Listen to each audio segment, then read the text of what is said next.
কমেন্টটা দেখাই যায়।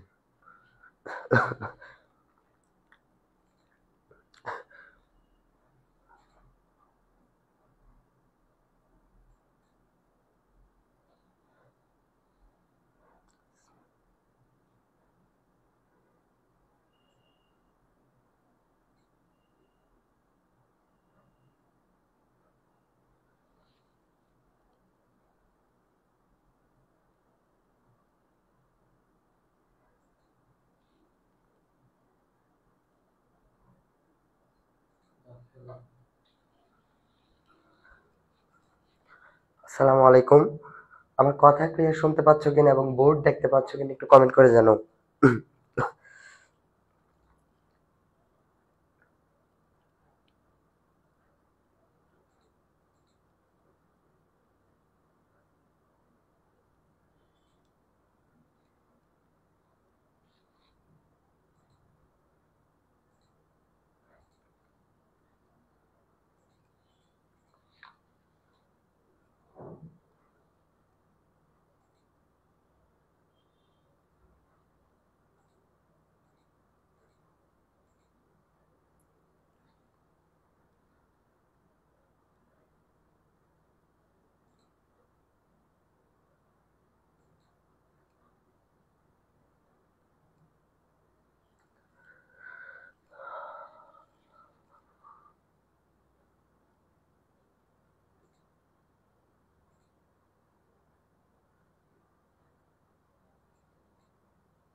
আচ্ছা, একটা কমেন্ট না এডুকেশনের। ঠিক আছে,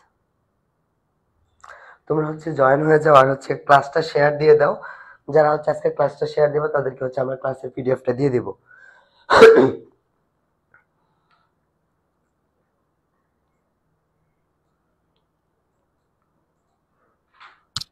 আমার কথা শুনতে পাচ্ছ কিনা একটু কমেন্ট করে জানাইও।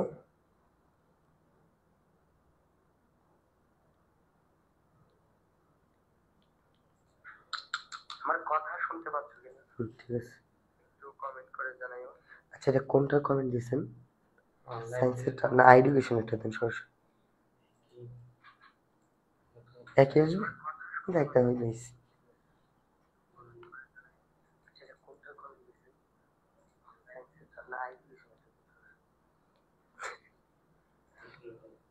আচ্ছা ঠিক আছে, আজকে আমাদের একটু লেট হয়ে গেছে, তোমরা সবাই জয়েন হয়ে যাও। আমি 1 মিনিটের মধ্যে হচ্ছে ক্লাসটা শুরু করে দিচ্ছি।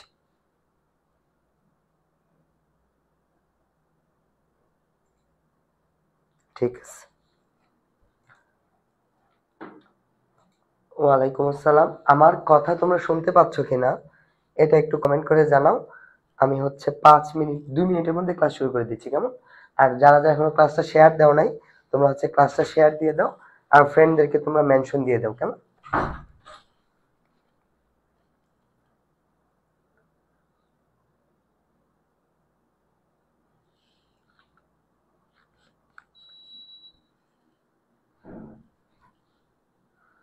অলরেডি অনেকে জয়েন হয়ে গেছে।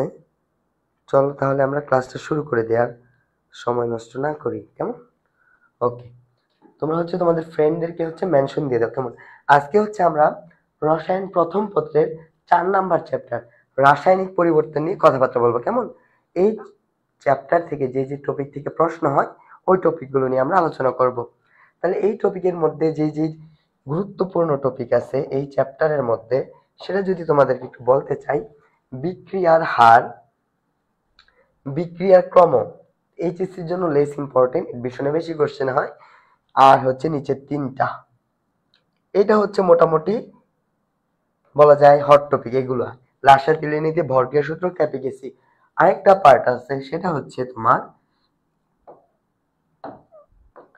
পিএইচ, পিএইচ এর ম্যাথ, আর হচ্ছে বাফার। মূলত বাফারটা হচ্ছে তোমার সবচেয়ে গুরুত্বপূর্ণ সিকিউর জন্য, কেমন? বাফারটা গুরুত্বপূর্ণ হচ্ছে সিকিউর জন্য, এমসিকিউ হয়। ভাইয়া কি কি বলছে? আচ্ছা, অসুস্থ ভাই, হালকা একটু অসুস্থ আছি, গলা ভেঙে গেছে, যে যাই হোক, ঠান্ডা লাগছে আর কি। আচ্ছা, আমরা হচ্ছে এই জিনিসপাতিগুলো আজকে পড়াশোনা করার ট্রাই করব। চলো আমরা শুরু করি। প্রথমে বলবো যে বিক্রিয়ার হার। বিক্রিয়ার হার জিনিসটা কি? তোমরা হচ্ছে এখনো যারা ফ্রেন্ডদেরকে মেনশন দাও নাই, তোমরা মেনশন দিয়ে দাও, আর ক্লাসটা একটু কাইন্ডলি কষ্ট করে শেয়ার দিয়ে দাও, কেমন? তাহলে বিক্রিয়ার হার জিনিসটা কি সেটা নিয়ে আমাদের পড়াশোনা শুরু করি। হোয়াট ইজ বিক্রিয়ার হার? বিক্রিয়ার হার হচ্ছে তোমার কোনো কিছুর হার মানে কি বোঝায়? একক সময়ে কতটুকু চেঞ্জ হচ্ছে, তাই না? তাকে বলা হয় যে কোনো কিছুর হার। যেমন ধরো, আমরা ছোটবেলায় কি পড়ছি বলো তো? ছোটবেলায় এরকম পড়াশোনা করছি না? যেমন ধরো, একটা বস্তু এখানে আছে, বস্তুটাকে তুমি ধাক্কা দিয়ে এখানে আনলা। এখন এই সরণ ঘটছে কতটুকু? ধরলাম আমি এস টুকু সরণ ঘটছে। ধরো এইটুকু সরণ যেতে সময় লাগছে হচ্ছে তোমার টি সেকেন্ড, তাই তো? তাহলে আমি কি বলতে পারি? টি সেকেন্ডে সরণ হয় এস পরিমাণ, একক সেকেন্ডে সরণ হয় কতটুকু? S by T. এটাকে আমরা কি বলতাম বলতো? বেগ। তাহলে সরণের হারকে কি বলা হয় বলতো? বেগ বলা হয়। তদ্রূপ কোনো কিছুর হারকে কি বলা হয়? মানে কোনো কিছু হার কিভাবে বের করা হয়? একক সময়ে কতটুকু চেঞ্জ হচ্ছে। আর বিক্রিয়ার হার কি বলতো? যেমন ধরো, বিক্রিয়ার হার যদি আমরা একটু পড়াশোনা করতে চাই, ধরো তোমার বিক্রিয়ক হচ্ছে এ আর উৎপাদ হচ্ছে তোমার বি। এখন বিক্রিয়ার হার যদি বের করতে চাই, তো বিক্রিয়ার ইনিশিয়াল ঘনমাত্রাকে আমি সি ওয়ান ধরলাম। কি ধরলাম? সি ওয়ান ধরলাম। টি সময়ে ধরলাম কি বলতো? টি সময়ে ঘনমাত্রা কমে কতটুকু হইলো? সি টু পরিমাণ হইলো। তাহলে টি সময়ে কতটুকু চেঞ্জ হয়েছে বলতো? C two minus C one. কারণ কি বলতে পারবা? কতটুকু মানে ছিল আর কতটুকু হয়েছে। তাহলে এইটুকু চেঞ্জ হয়েছে কত সময়ের মধ্যে বলতো? এটাকে আমি ডেল সি ধরলাম। এটা হচ্ছে ধরো টি সময়ে। এখন একটা কথা লক্ষ্য করো, সি ওয়ান বড় নাকি সি টু বড় হবে? যখন বিক্রিয়ক হিসেবে কনসিডার করব আমরা, যখন আমরা এটাকে বিক্রিয়ক হিসেবে কনসিডার করব, বিক্রিয়কের মধ্যে ইনিশিয়াল বিক্রিয়ক কি সবচেয়ে বেশি থাকে? অবশ্যই এখানে সি ওয়ান কি বলতো? C one greater than C two. এটা একটু মাথায় রাখতে হবে। যদি এরকম হয় তাহলে C two minus C one যদি করি, মানে ছোট থেকে যদি বড় বিয়োগ করি, তাহলে এই রেজাল্টটা কি হয়ে যাবে বলতো? নেগেটিভে চলে আসবে। তাহলে এইটুকু চেঞ্জ হয়েছে কি সময় বলতো? টি সময়ে। তাহলে আমরা কি বলতে পারি? টি সময়ে চেঞ্জ হয়েছে C two minus C one. তাহলে হার কিভাবে বের করে? একক সময়ে কতটুকু চেঞ্জ হয়েছে, তাহলে কি হবে? C two minus C one divided by T. আর এই চেঞ্জটাকে যদি আমি ডেল সি ধরি, যেহেতু এটা নেগেটিভে আসবে, এটা কি হবে? Del T. এই হচ্ছে আমার বিক্রিয়ার হার। বিক্রিয়ার হার কি বলতো? একক সময়ে কতটুকু বিক্রিয়কের পরিমাণ চেঞ্জ হচ্ছে, এটাকে বলা হয় বিক্রিয়ার হার। অনুরূপ ভাবে আমরা যদি আমরা উৎপাদ নিয়ে কথাবার্তা বলি, উৎপাদ ইনিশিয়ালি থাকে জিরো, পরে কি হয়? ধরো টি সময়ে কতটুকু হয়েছে? এক্স পরিমাণ হয়েছে, তাই তো? ধরো ইনিশিয়ালি এক্স ধরলাম, আর পরে কি ধরলাম? এক্স ওয়ান আর এক্স টু ধরলাম। তাহলে এটার কি হবে বলতো? X two minus X one হবে। চেঞ্জটা কত হবে? ডেল এক্সটা যদি বের করি। এখন একটা জিনিস লক্ষ্য করো, এখানে প্রথমে কি উৎপাদ কম থাকে, আস্তে আস্তে বাড়তে থাকে। উৎপাদের ক্ষেত্রে এক্স টু কি greater than x one, that's why এই ডেল এক্স এর মান কি হয় না? নেগেটিভ হয় না। বুঝা গেল? তাহলে এখান থেকে আমি যে টি বিক্রি হার বের করি, কি হবে বলতো? Del X divided by d t. এখানে কিন্তু নেগেটিভ সাইনটা আসবে না। মোট কথা হচ্ছে বিক্রিয়কের পরিমাণ কমতে থাকে, সেজন্য আমরা নেগেটিভ সাইন দেই, আর উৎপাদের পরিমাণ বাড়তে থাকে, সেজন্য আমরা নেগেটিভ সাইন দেই না। এই হচ্ছে বিক্রিয়ার হার রিলেটেড নর্মাল কথাবার্তা। এগুলো আমরা ছোটবেলায় পড়ে আসছি, জাস্ট একটু রিকল করাই দেওয়া আর কি। এখন যদি আমরা স্লাইডে যাই, দেখো তাহলে বিক্রিয়ার হার কি বলতো? বিক্রিয়ার হারকে আমরা আর দ্বারা রিপ্রেজেন্ট করি। এটা হচ্ছে বিক্রিয়ক বা উৎপাদের ঘনমাত্রার পরিবর্তন ডিভাইডেড বাই ওই পরিবর্তনের সংঘটিত সময়। মানে কথাটা দাঁড়াচ্ছে হচ্ছে বিক্রিয়ার হার ইজ ইকুয়ালস হচ্ছে বিক্রিয়ক বা উৎপাদের ঘনমাত্রা কতটুকু চেঞ্জ হচ্ছে আর কতটুকু সময় তাতে ব্যয়িত হচ্ছে। যদি এটাকে আমি বিক্রিয়ক ধরি সেটা হবে নেগেটিভ, আর যদি আমি এই উৎপাদ ধরি সেটা হবে ডিসি বাই ডিটি। এটা হচ্ছে উৎপাদের ক্ষেত্রে, এটা হচ্ছে বিক্রিয়কের ক্ষেত্রে। নেগেটিভ সাইন কেন দিলাম?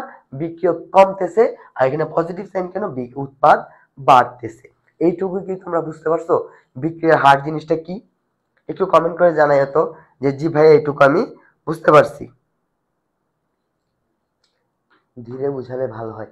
আচ্ছা, আরো ধীরে বুঝাবো? আচ্ছা, এইটুকু এখন কি বুঝা গেছে বলো তো? এইটুকু বুঝছো কিনা একটু জানো। আচ্ছা, চলো আমরা সামনে যাই। এবার আসো আচ্ছা বিক্রিয়ার হার তো বুঝলাম তাই না, এখানে কি এই ডিসি কি ঘনমাত্রা আর টি থেকে সময়। তোমাদের এইচএসসি তে খুবই মানে বেশি আসা একটা প্রশ্ন হচ্ছে বিক্রিয়ার হারের একক কি, বিক্রিয়ার হারের ইউনিট বা একক কি, বিক্রিয়ার হারের একক কি। বিক্রিয়ার হার কি বলতো, ডিসি বাই ডিটি। যদি এটাকে আমি বিক্রিয়ক কনসিডার করি আগে মাইনাস দিতে হবে, বোঝা গেল। এখন দেখো তো উপরে কি, উপরে ঘনমাত্রার পরিবর্তন, উপরে কি ঘনমাত্রার চেঞ্জ, আর নিচে কি টাইম, তাই তো।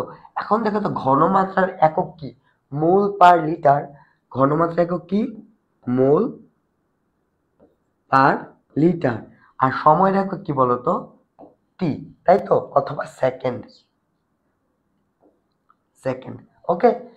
আর মোল পার লিটারকে আরেকটা কি বলা যায় বলতো, মোলারও বলা যায়, মোলারও বলা যায়, তাইলে। আর নিচে কি আছে, সেকেন্ড। তাহলে এটাকে যদি আমি সিম্পলিফাই করি কি হবে, মোল পার লিটার, আর এটা উপরে চলে আসবে পার সেকেন্ড। আর এখানে কি হবে বলতো, মোলার পার সেকেন্ড। এই হচ্ছে আমার কি বলতো বিক্রিয়ার হারের একক, অথবা এটা যে কোনো একটা থাকবে পরীক্ষা। তাহলে এই এমসিকিউটা প্রায় আসে যে বিক্রিয়ার হারের একক কি, মোল পার লিটার পার সেকেন্ড অথবা মোলার পার সেকেন্ড। ভাইয়া আগের ক্লাসের সাজেশন দেওয়া হয় নাই, প্রথম থেকে আরেকবার বুঝালে ভালো হয়। আচ্ছা দেখো, আগের ক্লাসে সাজেশন পেয়ে যাবা। তাহলে মোল পার লিটার পার সেকেন্ড এটুকু তো বুঝছো, মানে বিক্রিয়ার হার হচ্ছে একক সময়ে কতটুকু চেঞ্জ হচ্ছে, বিক্রিয়ক কতটুকু চেঞ্জ হচ্ছে অথবা উৎপাদ কতটুকু চেঞ্জ হচ্ছে। বিক্রিয়ক কি হয় বলতো, কমতে থাকে, সেজন্য চেঞ্জের আগে কি দিতে হয়, নেগেটিভ সাইন দিতে হয়। আর উৎপাদ কি হয়, ক্রমান্বয়ে বাড়তে থাকে, সেজন্য তার চেঞ্জে নেগেটিভ সাইনটা দিতে হয় না। আশা করি এখন বুঝছো, বুঝে গেল, এটা ক্লিয়ার। আচ্ছা এইটা যদি তোমাদের ক্লিয়ার হয় তাইলে আমরা আরেকটু পড়াশোনা করি। ধরো একটা র্যান্ডম একটা বিক্রিয়া লিখলাম, এটা এ প্লাস বি বিক্রিয়া করে কি তৈরি করতেছে, সি তৈরি করতেছে। আচ্ছা ছোট নেই তাহলে ভালো হবে। এ বিক্রিয়া করে কি তৈরি করতেছে, বি তৈরি করতেছে। তাহলে এই বিক্রিয়ার হার কি হবে, আর সমান সমান কি হবে বলতো, D A divided by d t, এটা হবে। যদি আমি উৎপাদ নিয়ে কথা বলি তাহলে আগে কি দিতে হবে, নেগেটিভ সাইন দিতে হবে। আর যদি আমি যদি বিক্রিয়ক নিয়ে কথা বলি, যদি বিক্রিয়ক নিয়ে কথা বলি আগে নেগেটিভ সাইন দিতে হবে। আর যদি উৎপাদ নিয়ে কথা বলি কি হবে বলতো, ডিবি ডিভাইডেড বাই ডিটি, আগে কি নেগেটিভ সাইন দেওয়া লাগবে না। আর বিক্রিয়ার হার কি, যে পরিমাণ উৎপাদিত হবে সেই পরিমাণই তো ভাঙবে, বা যে পরিমাণ বিক্রিয়ক অংশগ্রহণ করবে উৎপাদ সে পরিমাণ হবে। তাহলে এই দুইটাকে কি বলতে পারি, আমরা সমান বলতে পারি। মানে হচ্ছে যতটুকু ভাঙবে ঠিক ততটুকু কি উৎপাদে আমরা পাবো। এটুকু ক্লিয়ার। তাহলে আমি যদি আরেকটা ইকুয়েশন দেখাই তোমাদেরকে, ধরো আমি এরকম দিলাম এ প্লাস টু বি বিক্রিয়া করে ধরো আমার সি তৈরি করতেছে, বুঝা গেল। এটা দ্বারা কি বোঝাচ্ছে, এর এক মোল বি এর দুই মোলের সাথে বিক্রিয়া করে সি এর এক মোল তৈরি করে। ক্লিয়ার। মানে এটা যদি 100টা ভাঙে এটা 200 ভাঙবে, এটা 100 তৈরি হবে। এটা যদি 200 ভাঙে এটা 400, মানে এটা ডাবল, তাই না। তাহলে বিক্রিয়ার হার যেহেতু আমরা সমান লিখতে হবে, যতটুকু ভাঙবে ওই পাশে ততটুকু উৎপন্ন হবে। তাহলে এই বিক্রিয়ার ক্ষেত্রে বিক্রিয়ার হার কি হবে বলতো, বা হার সমীকরণটা কি হবে, ডিএ ডিভাইডেড বাই ডিটি। আগে যেহেতু বিক্রিয়ক সেজন্য নেগেটিভ সাইন দিতে হবে। এখন দেখো ইকুয়াল কি লিখতে পারি, ডিবি ডিভাইডেড বাই ডিটি, যেহেতু বিক্রিয়ক নেগেটিভ সাইন দিতে হবে। তারপরে দেখো তো ডিসি ডিভাইডেড বাই ডিটি, যেহেতু উৎপাদ পজিটিভ সাইন নেগেটিভ দেওয়া লাগবে না। আর এই টু কই গেল বলো তো, এই যে টু আছে এখানে, এই টু হচ্ছে সহগ থাকলে কি হয়ে যাবে, সেটা ভাগ হয়ে যায়, যেটা সহগ থাকবে সেটা ভাগ হয়ে যাবে। তাহলে এই বিক্রিয়ার জন্য আমার বিক্রিয়ার হার সমীকরণ হচ্ছে এটা। তাহলে কোনো একটা বিক্রিয়া দেয়া থাকলে তার হার সমীকরণ বের করতে পারবা আশা করি। নরমাল হচ্ছে বিক্রিয়কের আগে নেগেটিভ দিবা, উৎপাদের আগে পজিটিভ দিবা। যদি কোনোটার মধ্যে সহগ থাকে ওই সহগটা কি হয়ে যাবে, 1/, হয়ে যাবে। শুধু এইটুকু মনে রাখলেই তোমার এই জিনিসটা ক্লিয়ার হয়ে যাবে। ক্লিয়ার। যদি এটা বুঝে থাকো, লাস্ট একটা দেখো, বিক্রিয়ার হার থেকে একটা প্রশ্ন এমসিকিউ আসবেই ভাই। হ্যাঁ, ধরো এটা একটা বিক্রিয়ক, এটা আরেকটা বিক্রিয়ক, বিক্রিয়া করে ধরো এরকম তৈরি করতেছে সিসি প্লাস ডিডি, এটা একটা বিক্রিয়া, ওকে, উভমুখী বিক্রিয়া। তাহলে এই বিক্রিয়ার হার সমীকরণ কি হবে বলতো? এই বিক্রিয়ার হার সমীকরণ হবে আর ইকুয়াল, তাহলে কি হবে, ডিএ ডিভাইডেড বাই ডিটি, যেহেতু বিক্রিয়ক সেহেতু নেগেটিভ সাইন দিতে হবে। আচ্ছা, নেগেটিভ সাইনটা একটু ওই পাশে হবে, নেগেটিভ সাইন দিতে হবে, ইকুয়াল, তারপরে কি লিখবো বলতো, ডিবি ডিভাইডেড বাই ডিটি, যেহেতু বিক্রিয়ক নেগেটিভ সাইন দিতে হবে। ক্লিয়ার? তারপর উৎপাদে চলে আসি, ডিসি ডিভাইডেড বাই ডিটি, যে উৎপাদ নেগেটিভ সাইন দেওয়া লাগবে না, এখানে কি লিখবো, d d divided by d t. Clear হয়েছে? এটা কি হইলো? ভুল হয়েছে। কোথায় হয়েছে দেখো, কি বলছে, আমার সহগগুলো কি হয়ে যাবে, সহগগুলো হচ্ছে আমার 1 বাই হয়ে যাবে। এখানে সহগ এ, সেটা কি হচ্ছে 1 বাই এ হয়ে যাবে। এখানে সহগ বি 1 বাই বি হয়ে যাবে। এখানে সহগ সি 1 বাই সি হয়ে যাবে, 1 বাই ডি হয়ে যাবে। তাইলে আমার এই সমীকরণটা কি অ্যাপ্রোপ্রিয়েট হয়ে গেল। তাহলে যে কোনো একটা বিক্রিয়া দেখ না কেন, ওই বিক্রিয়ার আমরা কি পারবো বলতো, ওই বিক্রিয়ার আমরা হার সমীকরণ বের করতে পারবো। এইটুকু কি তোমরা বুঝতে পেরেছো? একটু জানাও তো যে ভাইয়া এইটুকু বুঝতে পারছি, এইটুকু একটু জানাও।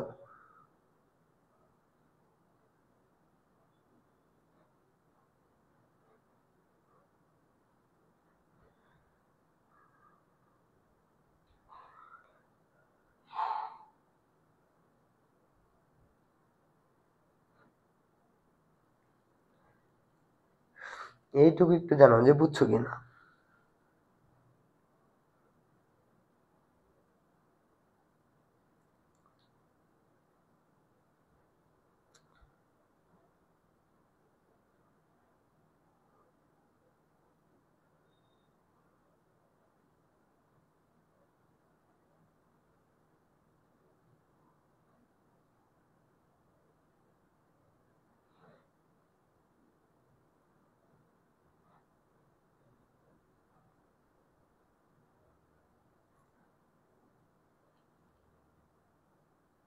এই আচ্ছা, উৎপাদে মাইনাস হবে কেন? উৎপাদ তো উৎপন্ন হচ্ছে না, বিক্রিয়কে মাইনাস হবে। দেখো তো আমি কোথায় মাইনাস সাইন গুলো দিছি, একটু লক্ষ্য করো। এই দেখো তো মাইনাস সাইন কোথায়, বিক্রিয়কের মধ্যে না? এই যে মাইনাস সাইন কোথায়, বিক্রিয়কের মধ্যে। মাইনাস সাইন হবে বিক্রিয়কের মধ্যে। ক্লিয়ার? ভাই এমসিকিউ করাবেন না? হ্যাঁ করাবো তো ভাই। এবার আসো, তাহলে বিক্রিয়ার হারের একক দেখানো হয়েছে। আচ্ছা, এই যে একটা বিক্রিয়া দিল, হ্যাঁ, এই বিক্রিয়াটা একটু আমরা সলভ করার ট্রাই করি। দেখো তো কি বলছে, 4 মোল অ্যামোনিয়া 5 মোল অক্সিজেনের সাথে বিক্রিয়া করে এটা তৈরি করে। হ্যাঁ, তাহলে বলছে বিক্রিয়ার হারের রাশিমালা লিখো, মানে বিক্রিয়ার হার সমীকরণটা কি হবে। তোমাদের কতে বা খতে আসতে পারে এরকম প্রশ্ন, বা এমসিকিউতে আসতে পারে। তাইলে এটা সলভটা আমরা করে ফেলি। দেখো তো বিক্রিয়া তো আমরা জানি, তাহলে কি হবে বলো তো, আমার আর ইকুয়াল হবে D of ammonia divided by dt.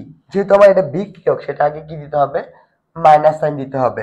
আর সহগ কত আছে 4, সেটা কি হয়ে যাবে 1/4 হয়ে যাবে। বুঝা গেল? ইকুয়াল কি লিখবো বলো তো, ইকুয়াল লিখবো D of oxygen divided by d t. তাই তো, সহগ কত আছে 5, তাহলে এটা কি হয়ে যাবে 1/5 হয়ে যাবে, যেহেতু বিক্রিয়ক আগে নেগেটিভ সাইন দিতে হবে।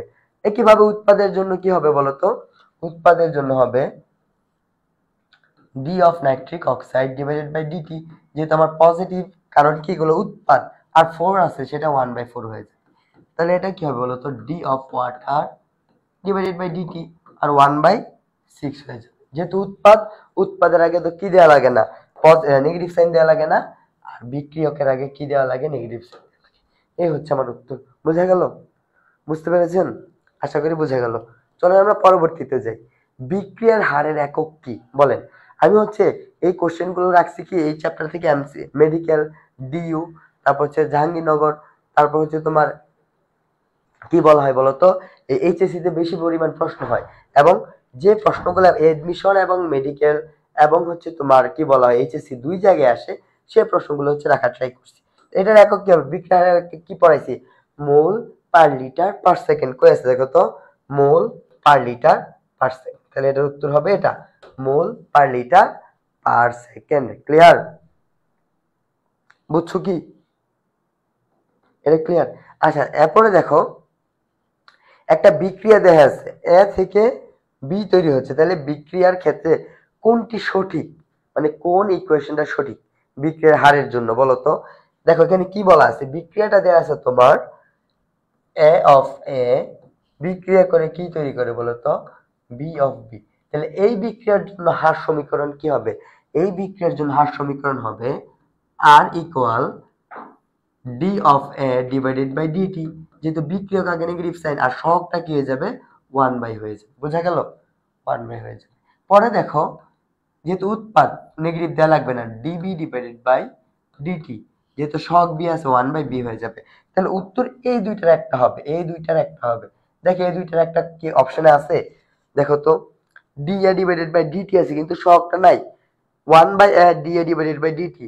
তাহলে এই যে পেয়ে গেছে 1/a D A divided by d t আগে নেগেটিভ সাইন। এটার উত্তর কি হবে বলো তো, বি হবে। এটার উত্তর কি হবে, বি হবে। বুঝতে পেরেছো? একটু জানাও তো এটা বুঝছো কিনা।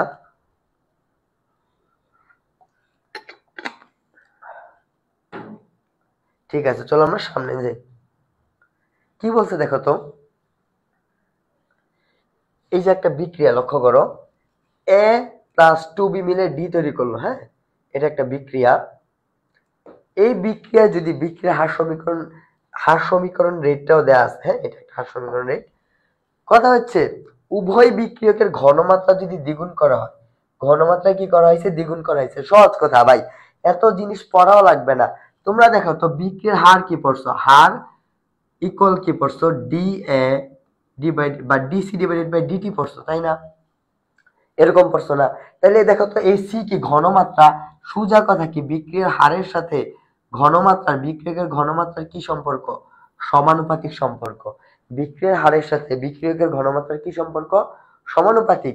তুমি যদি বিক্রিয়কের ঘনমাত্রা দ্বিগুণ করো, মানে এই ঘনমাত্রাকে যদি দ্বিগুণ করো, যেহেতু বিক্রিয়ক কয়টা আছে, দুইটা, তাহলে বিক্রিয়কের ঘনমাত্রা দ্বিগুণ করলে কি হয়ে যাবে, সেটা 4 গুণ হয়ে যাবে। কত হয়ে যাবে, 4 টাইমস। কত হয়ে যাবে, 4 হয়ে যাবে। তাহলে উত্তর কি হবে আমার, উত্তর হবে আমার 4 টাইমস। মানে যেহেতু সমানুপাতিক সম্পর্ক, দ্বিগুণ করলে ওইটা কত হয়ে যাবে, দ্বিগুণ, কিন্তু বিক্রিয়ক দুইটা আছে সেটা কত হয়ে যাবে, 4 গুণ হয়ে যাবে। বুঝে গেল? তাহলে আশা করি একইভাবে এটার জন্য কি হবে সেটা তোমরা বের করতে পারবা। এটা তোমাদের HW থাকবে, HW। স্লাইড তো দিয়ে দিব। এই যে একটা বিক্রিয়া দেওয়া আছে, তার হার সমীকরণ বের করবা। তাহলে হার সমীকরণ নিয়ে যেন তোমাদের প্রশ্নের মধ্যে কোনো ঝামেলা না থাকে, হার সমীকরণ থেকে একটা প্রশ্ন আসবেই, সেটা যেন তোমরা ভালো করে দিতে পারো। এখন আমরা পড়ব হচ্ছে ছোটবেলার পড়া বিজ্ঞানী লা শ্যাটেলের রুলস। এখান থেকে তোমাদের MCQ হয় এবং পাশাপাশি CQ হয়ে থাকে। তাহলে বিজ্ঞানী লা শ্যাটেল কি বলছে বলতো, যখন একটা বিক্রিয়া সাম্যাবস্থায় পৌঁছে যাবে, মানে হচ্ছে উভমুখী বিক্রিয়া যখন সাম্যাবস্থায় পৌঁছাবে, তখন বিক্রিয়ার মধ্যে যে তিনটা নিয়ামক আছে, একটা হচ্ছে ঘনমাত্রা, একটা হচ্ছে তাপমাত্রা, একটা হচ্ছে চাপ, এই তিনটা এমন ভাবে পরিবর্তিত হবে যেন নিয়ামক পরিবর্তনের হার কি হয়, প্রশমিত হয়। যেমন ধরো এটা একটা বিক্রিয়া, এটা একটা উভমুখী বিক্রিয়া, এটা সাম্যাবস্থায় আছে।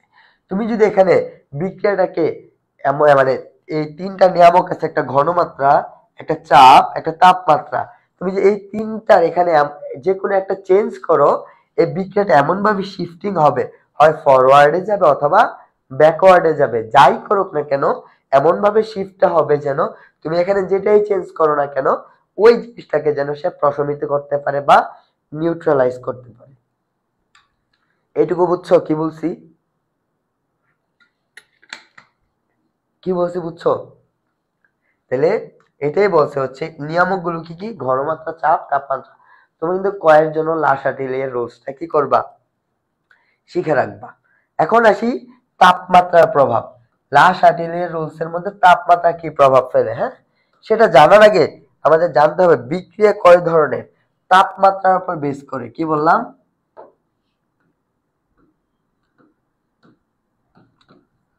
তাপমাত্রার উপর বেস করে বিক্রিয়া কয় ধরনের বলতো, দুই ধরনের। একটাকে বলা হয় এক্সোথার্মিক রিঅ্যাকশন, একটাকে বলা হয় এন্ডোথার্মিক বা তাপ উৎপাদী, আর একটা হচ্ছে তাপহারী। তাপ উৎপাদী, আরেকটা কি বলতো, তাপহারী। এই দুইটা নিয়ে কনফিউশন থাকা যাবে না, হ্যাঁ এখন তাপ উৎপাদী বিক্রিয়া কি হয় বলতো? তাপ উৎপন্ন হয়, ডেল এইচ এর মানটা কি হয়? নেগেটিভ হয়। এটা একটা এমসিকিউ আসতে পারে। তাহলে ডেল এইচ এর মান তাপ হারি বিক্রিয়া কি হয় বলতো? পজিটিভ হয়। বুঝা গেল? এখন ধরো একটা তাপ উৎপাদী বিক্রিয়া, এটা এ প্লাস বি বিক্রিয়া করে ধরো সি তৈরি করতেছে, এটা একটা তাপ উৎপাদী বিক্রিয়া। মানে হচ্ছে এই বিক্রিয়াটা যদি প্রসিড হয় তাহলে অলরেডি তাপ উৎপন্ন হয়। তুমি যদি এই তাপ উৎপাদী বিক্রিয়ার মধ্যে তুমি তাপমাত্রা বাড়াও, তাহলে আগেই তাপ বাড়াই দিছো, তাহলে কি তাপ উৎপন্ন হবে? ওই তাপটাকে প্রশমিত করার জন্য কি হবে? বিক্রিয়াটা ব্যাকওয়ার্ডে বা পিছনে চলে আসবে। সোজা কথা, একটা বিক্রিয়া যদি সম্মুখ দিকে গেলে তাপ উৎপন্ন করে, রিভার্স বা পিছনের দিকে আসলে তাপ শোষণ করে। তাহলে এ প্লাস বি যদি সামনে যায় তাপ উৎপন্ন করে, তুমি আগেই তাপ দিয়ে দিছো, আগেই কি দিয়ে দিছো বলতো? তাপ দিয়ে দিছো। এই তাপকে প্রশমিত করার জন্য কি করতে হবে? বিক্রিয়াটাকে পিছনে আসতে হবে। বুঝা গেল? তদ্রূপ তাপ হারি বিক্রিয়া কি? যদি একটা বিক্রিয়া ধরো এ থেকে সি তৈরি হয়, এটা তাপ হারি মানে কি বলতো? তাপ শোষণ করে, তাপ শোষণ করে। মানে এ থেকে সি তৈরি হইতে কি লাগে? তাপ লাগে। তুমি ওরে তাপ যদি দাও, তাপ দিলা মানে কি? তাপ বাড়াইলা, তখন কি এই বিক্রিয়াটা সামনের দিকে যাইতে পারবে, কারণ তার সামনে যাওয়ার জন্য তাপের প্রয়োজন, সে তাপ পাচ্ছে, সামনে যাচ্ছে। কিন্তু তাপ যদি কমাও, তখন কি হবে? বিক্রিয়াটা ব্যাকওয়ার্ড আসবে। কারণ হচ্ছে এ থেকে সি তৈরি করলে যদি তাপ শোষণ করে, সি থেকে এ তৈরি করলে কি করবে? তাপ উৎপন্ন করবে। এই হচ্ছে কথাবার্তা। এখন আমরা স্লাইডটা আশা করি বুঝতে পারবো। দেখো দুইটা জিনিস, একটা হচ্ছে আমার তাপ উৎপাদী বিক্রিয়া, একটা হচ্ছে আমার তাপ হারি বিক্রিয়া। যদি তাপ উৎপাদী বিক্রিয়া আমি তাপমাত্রা বাড়াই, বিক্রিয়া কোন দিকে যাবে? সাম্যাবস্থাটা পিছনের দিকে যাবে এবং উৎপাদের পরিমাণ কি হবে? কমে যাবে। ক্লিয়ার? আর যদি আমি তাপ হারি বিক্রিয়ার তাপমাত্রা বাড়াই, তখন সাম্যাবস্থা সামনের দিকে যাবে এবং হচ্ছে উৎপাদের পরিমাণ বেড়ে যাবে। আর বাকি দুইটা তো তার ভাইস ভার্সা। আশা করি এটুকু তোমরা বুঝতে পেরেছো। এবার চাপের প্রভাব আসে। হ্যাঁ, রাসায়নিক বিক্রিয়ার চাপের প্রভাব কখন কাজ করবে জানো? যদি উভয় জায়গার মধ্যে মানে উৎপাদ এবং বিক্রিয়কের মধ্যে মূল সংখ্যার পার্থক্য থাকে। কি বললাম? মূল সংখ্যার পার্থক্য। যদি মূল সংখ্যার পার্থক্য আমরা কেমনে বের করি বলতো? ডেলেন দিয়ে বের করি। ডেলেন মানে কি? উৎপাদের মোট মূল সংখ্যা মাইনাস বিক্রিয়কের মোট মূল সংখ্যা। উৎপাদের মোট মূল সংখ্যা মাইনাস বিক্রিয়কের মোট মূল সংখ্যা। যেমন ধরো এ প্লাস টু বি বিক্রিয়া করে ধরো সি তৈরি করতেছে, তাহলে উৎপাদের মোট বিক্রিয়কের মোট মূল সংখ্যা কত বলতো? 3 মোল। উৎপাদের কত? 1 মোল। তাহলে ড্যালেনের মান কি হবে বলতো? উৎপাদ কি? 1 মাইনাস 3 মানে -2। তাহলে এখানে ড্যালেনের মান কি? -2। তাহলে কি আছে? চাপের প্রভাব আছে। সেটাই বলছে। দেখো, যদি ড্যালেনের মান 0 হয় তাহলে চাপের কি নাই? কোনো প্রভাব নাই। যদি ড্যালেনের মান নেগেটিভ হয়, তুমি চাপ যদি বাড়াও, বিক্রিয়া কোন দিকে যাবে? সামনের দিকে যাবে, উৎপাদের পরিমাণ বেড়ে যাবে। এই যে নেগেটিভ আসছে, এই বিক্রিয়ার মধ্যে যদি চাপ বাড়াও, বিক্রিয়া সামনের দিকে যাবে। আর ড্যালেনের মান যদি পজিটিভ হয়, চাপ যদি তুমি বাড়াও, বিক্রিয়া কোন দিকে আসবে? ব্যাকওয়ার্ডে চলে আসবে।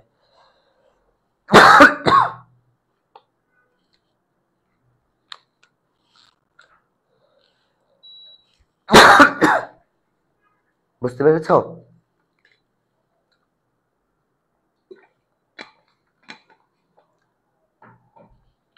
এবার আসো সামনে যে এবার ঘনমাত্রার প্রভাব, এটা সহজ।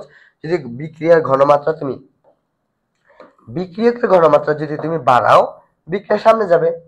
আর উৎপাদের ঘনমাত্রা যদি তুমি বাড়াই দাও, বিক্রিয়া পিছনে আসবে। শেষ।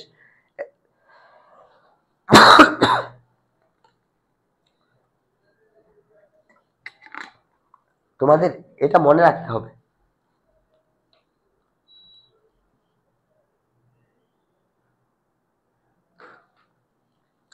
এটা থেকে তোমাদের এমসিকিউ হবে, একটা না একটা হবেই। কারণ কি দেখো, এখানে হচ্ছে তোমার এই চার্টটা হচ্ছে তোমাদের বইয়ের মধ্যে সবচেয়ে গুরুত্বপূর্ণ একটা চার্ট, যেখান থেকে তোমাদের প্রায় হচ্ছে এমসিকিউ হয়। কোন বিক্রিয়ার মধ্যে কোন প্রভাবক ইউজ করা হয়। দেখো, হ্যাবারবস পদ্ধতিতে কি তৈরি করা হয়? অ্যামোনিয়া তৈরি করে, এটা এমসিকিউতে আসে। আর হ্যাবারবস পদ্ধতিতে তাপমাত্রা কত লাগে? 450 থেকে 550। চাপ কত লাগে? 200 এটিএম। এবং প্রভাবক হিসেবে কে কাজ করে? ফেরাস এবং হচ্ছে মলিবডেনাম। তাহলে এই পুরো লাইনটাই এমসিকিউ। বুঝা গেল? তোমরা যদি কোশ্চেন অ্যানালাইসিস করো, অবশ্যই তোমরা এই লাইনটা পড়ছো। আর স্পর্শ পদ্ধতিতে কি তৈরি করা হয়, সালফিউরিক অ্যাসিড তৈরি করা হয়। আর এই সালফিউরিক অ্যাসিডের টেম্পারেচার কত, 400 থেকে 500, 1.7 এটিএম লাগে চাপ। আর ভ্যানাডিয়াম পেন্টাক্সাইড আর হচ্ছে প্লাটিনাম লাগে কি বলতো, প্রভাবক। আমি যেইগুলো শুধু দাগা দিচ্ছি তোমরা এই চার থেকে শুধু সেগুলোই পড়বা, আর সেগুলোই পরীক্ষা আসবে ইনশাআল্লাহ। তারপর আরেকটা জিনিস মনে রাখবে, এই যে অসওয়াল্ড, অসল পদ্ধতিতে কি তৈরি করা হয়, নাইট্রিক অ্যাসিড তৈরি করা হয়, নাইট্রিক অ্যাসিড। এই অসল পদ্ধতিতে নাইট্রিক অ্যাসিড তৈরি করতে চাপ লাগে কত বলতো, 4 থেকে 10 এটিএম। আর প্লাটিনাম আর হচ্ছে রোহেনিয়াম লাগে হচ্ছে তোমার প্রভাবক হিসেবে, বুঝা গেল। এই 4 থেকে যদি এগুলো পড়ো আর এর বাইরে কোনো প্রশ্ন হয় না, এগুলোই বারবার বারবার ঘুরে আসে, বুঝা গেল। এবার হচ্ছে আমরা কিছু প্রশ্নে যাই। বলছে তাপমাত্রা বৃদ্ধি করলে নিম্নের উল্লিখিত বিক্রিয়া অ্যামোনিয়া উৎপাদন কিভাবে পরিবর্তিত হবে। যে একটা বিক্রিয়া দেওয়া আছে, যদি তুমি তাপমাত্রা বাড়াও তাহলে কি হবে, সবাই ঝটপট আনসার করো, এটা উত্তরটা ঝটপট করো।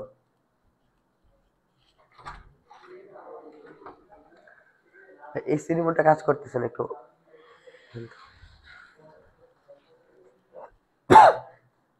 এটার উত্তরটা একটু ঝটপট করো তো।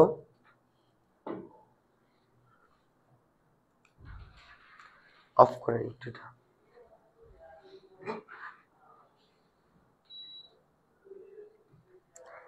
এটা বলছে বি, আনসার একজন করছে বি। আচ্ছা আমরা দেখি এটা উত্তর বি হয় কিনা। আচ্ছা দেখো তো এটা কি বিক্রিয়া আগে সেটা দেখো। ডেল এইচ এর মান কি, নেগেটিভ, মানে তাপ উৎপাদী বিক্রিয়া, তাই না। এটা একটা তাপ উৎপাদী বিক্রিয়া, এটা আমরা বুঝে গেলাম। এই তাপ উৎপাদী বিক্রিয়া হয়, তাহলে তাপমাত্রা বাড়াচ্ছি, তাপ উৎপাদী বিক্রিয়া মানে বিক্রিয়াটা যদি সামনে যায় তাপ উৎপন্ন হবে। আর আমি যদি আগেই তাপ বাড়াই দেই, ওই তাপটাকে প্রশমিত করার জন্য বিক্রিয়াটা ব্যাকওয়ার্ডে আসবে বা পিছনে আসবে। কারণ হচ্ছে সম্মুখমুখী বিক্রিয়া যদি তাপ উৎপন্ন করে, পশ্চাৎমুখী বিক্রিয়া কি করবে, ওই তাপটাকে শোষণ করবে। তাইলে দেখো তো তাপ উৎপাদী বিক্রিয়া যদি আমি তাপমাত্রা বাড়াই, বিক্রিয়া কি হয়ে যাবে, কমে যাবে, বিক্রিয়কের উৎপাদের পরিমাণ কি হবে বলতো, কমে যাবে। যারা যারা বি উত্তর করছো তাদেরকে অসংখ্য ধন্যবাদ। কারা কারা বি উত্তর করছো দেখি তো। হ্যাঁ 2 জন আছে, তারা হচ্ছে বি উত্তর করছে, তোমাদেরকে অসংখ্য ধন্যবাদ।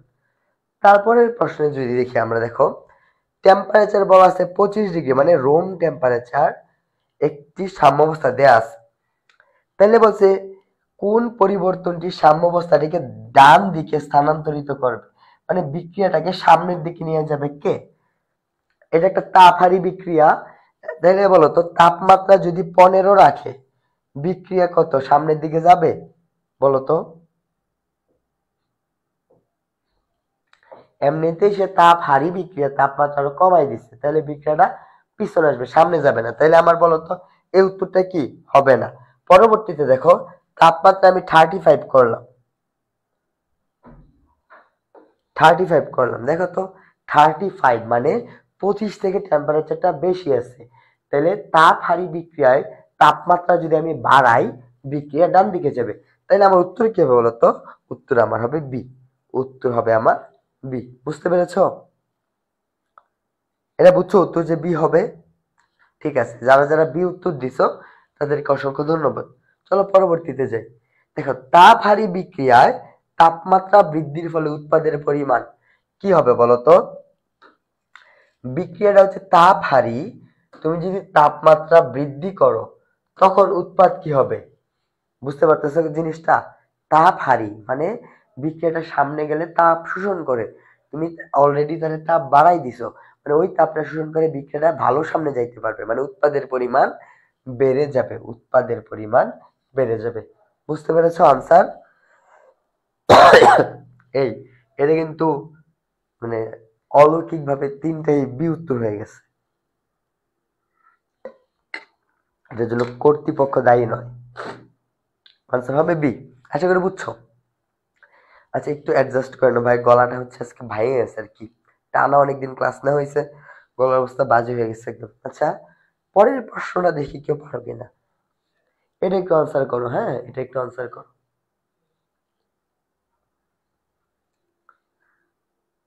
ড্যালেনের মান বের করবা, ড্যালেনের মানের উপর ডিপেন্ড করে হচ্ছে ওই জিনিসটা হবে আর কি। পারবা কেউ দেখো তো একটু, এই কোশ্চেনটা 4 নাম্বার কোশ্চেনটা একটু সবাই ট্রাই করো, হ্যাঁ। এটা পারলে আমি যে পারবা তার আমি 50 টাকা ফ্লেক্সি লোড করে দিব।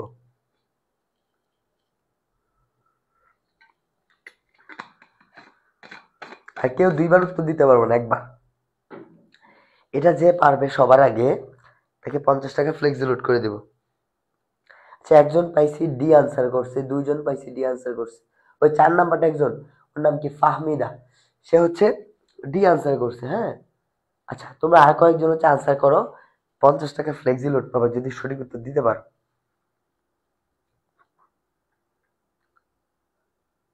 আচ্ছা আমি করি, তোমরা পাশাপাশি উত্তর করো মিলাই। হ্যাঁ, বলছে বিক্রিয়াটা কি দেখো তো।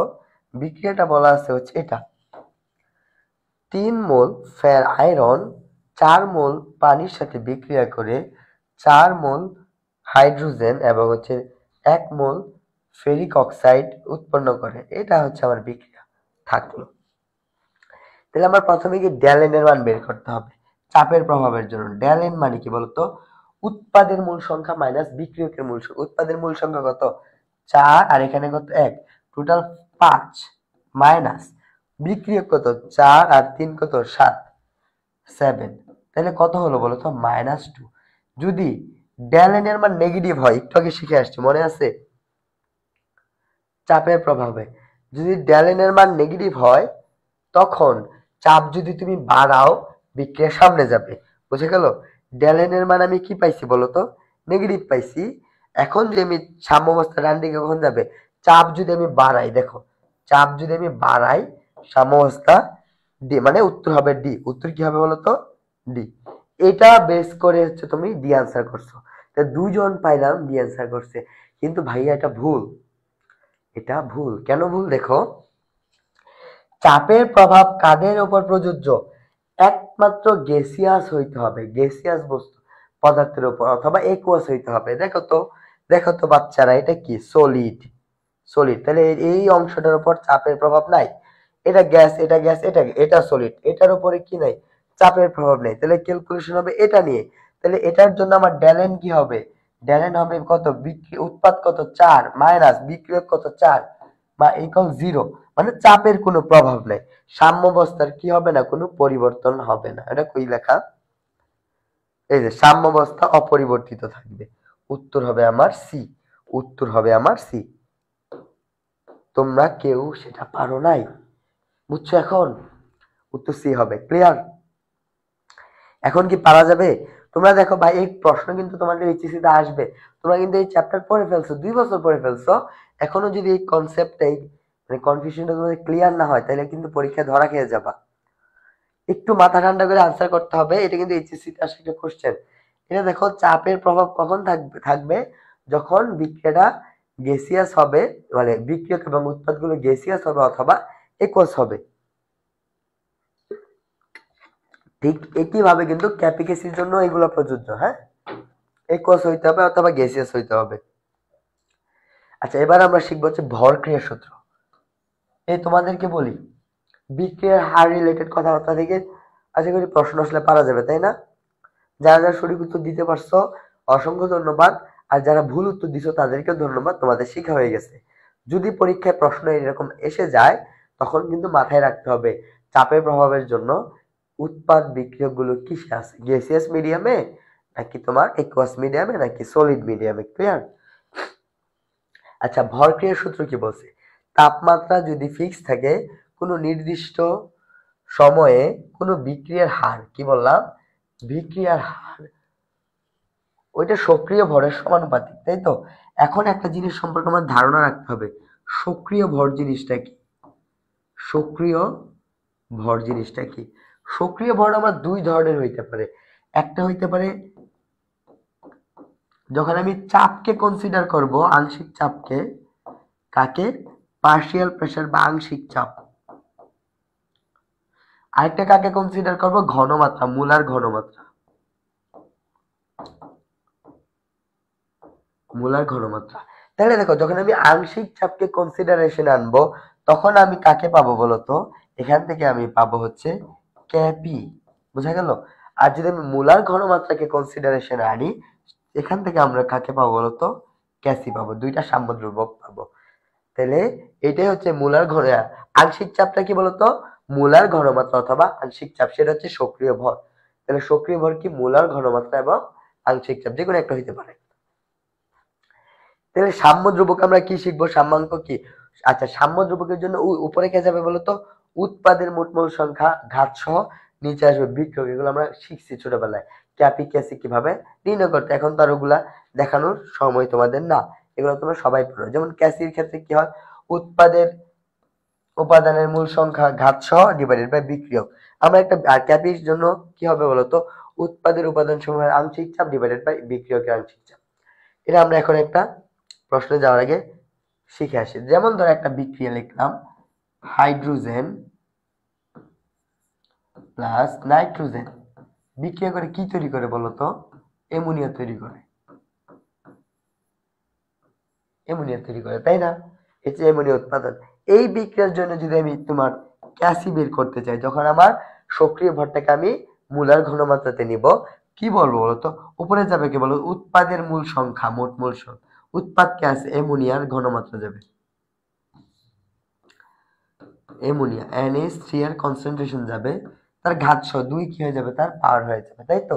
আর নিচে আসবে কে, বিক্রিয়ক। বিক্রিয়ক কে বলতো, কিন্তু হাইড্রোজেন আর কে বলতো, নাইট্রোজেন, তাই তো? হাইড্রোজেন কয়টা আছে, 3টা, সেটা তার কিউব হয়ে যাবে। এভাবে হচ্ছে আমরা ক্যাসি বের করি, তাই না? এগুলো আমরা জানি, ক্যাসি বের করি। তাহলে ক্যাপি কি হইতো, এই বিক্রিয়ার জন্য ক্যাপি কি হবে বলতো, কি লিখছে রে? আচ্ছা, তোমরা তো স্লাইডটা পেয়ে যাবা ভাই, হ্যাঁ, স্লাইডটা পেয়ে যাবা না, তখন আপাতত ক্লাসে মনোযোগ দাও, হ্যাঁ। আচ্ছা, আর ক্যাপি যদি বের করতে চাও, তখন কি হবে বলতো, partial pressure of NH3 square, নিচে আসবে কি, partial pressure of hydrogen cube, আর হচ্ছে partial pressure of nitrogen, KP এবং ক্যাসি, বুঝা গেল? তারপরে আমরা কি, আচ্ছা, এখন তোমরা জাস্ট ক্লাসের সাথে থাকো, PDF পেয়ে যাবা যখন, তখন নোট করে ফেলো। তারপরে দেখো, আমরা ক্যাপি এবং ক্যাসি থেকে একটা সম্পর্ক দাঁড় করাইতে পারি না। ক্যাসি সমান ক্যাপি সমান সমান কি বলতো, ক্যাসি RT ডেল এন। এখন ভাই, তোমাদেরকে কি এই যে এটার প্রতিপাদন দেখাইতে হবে? প্রতিপাদনটা দেখানো লাগবে না, এটা তোমাদের পরীক্ষা আসবে, তোমরা প্রতিপাদন শিখে নিবা, কেমন? ক্যাপি ইকুয়াল টু ক্যাসি RT,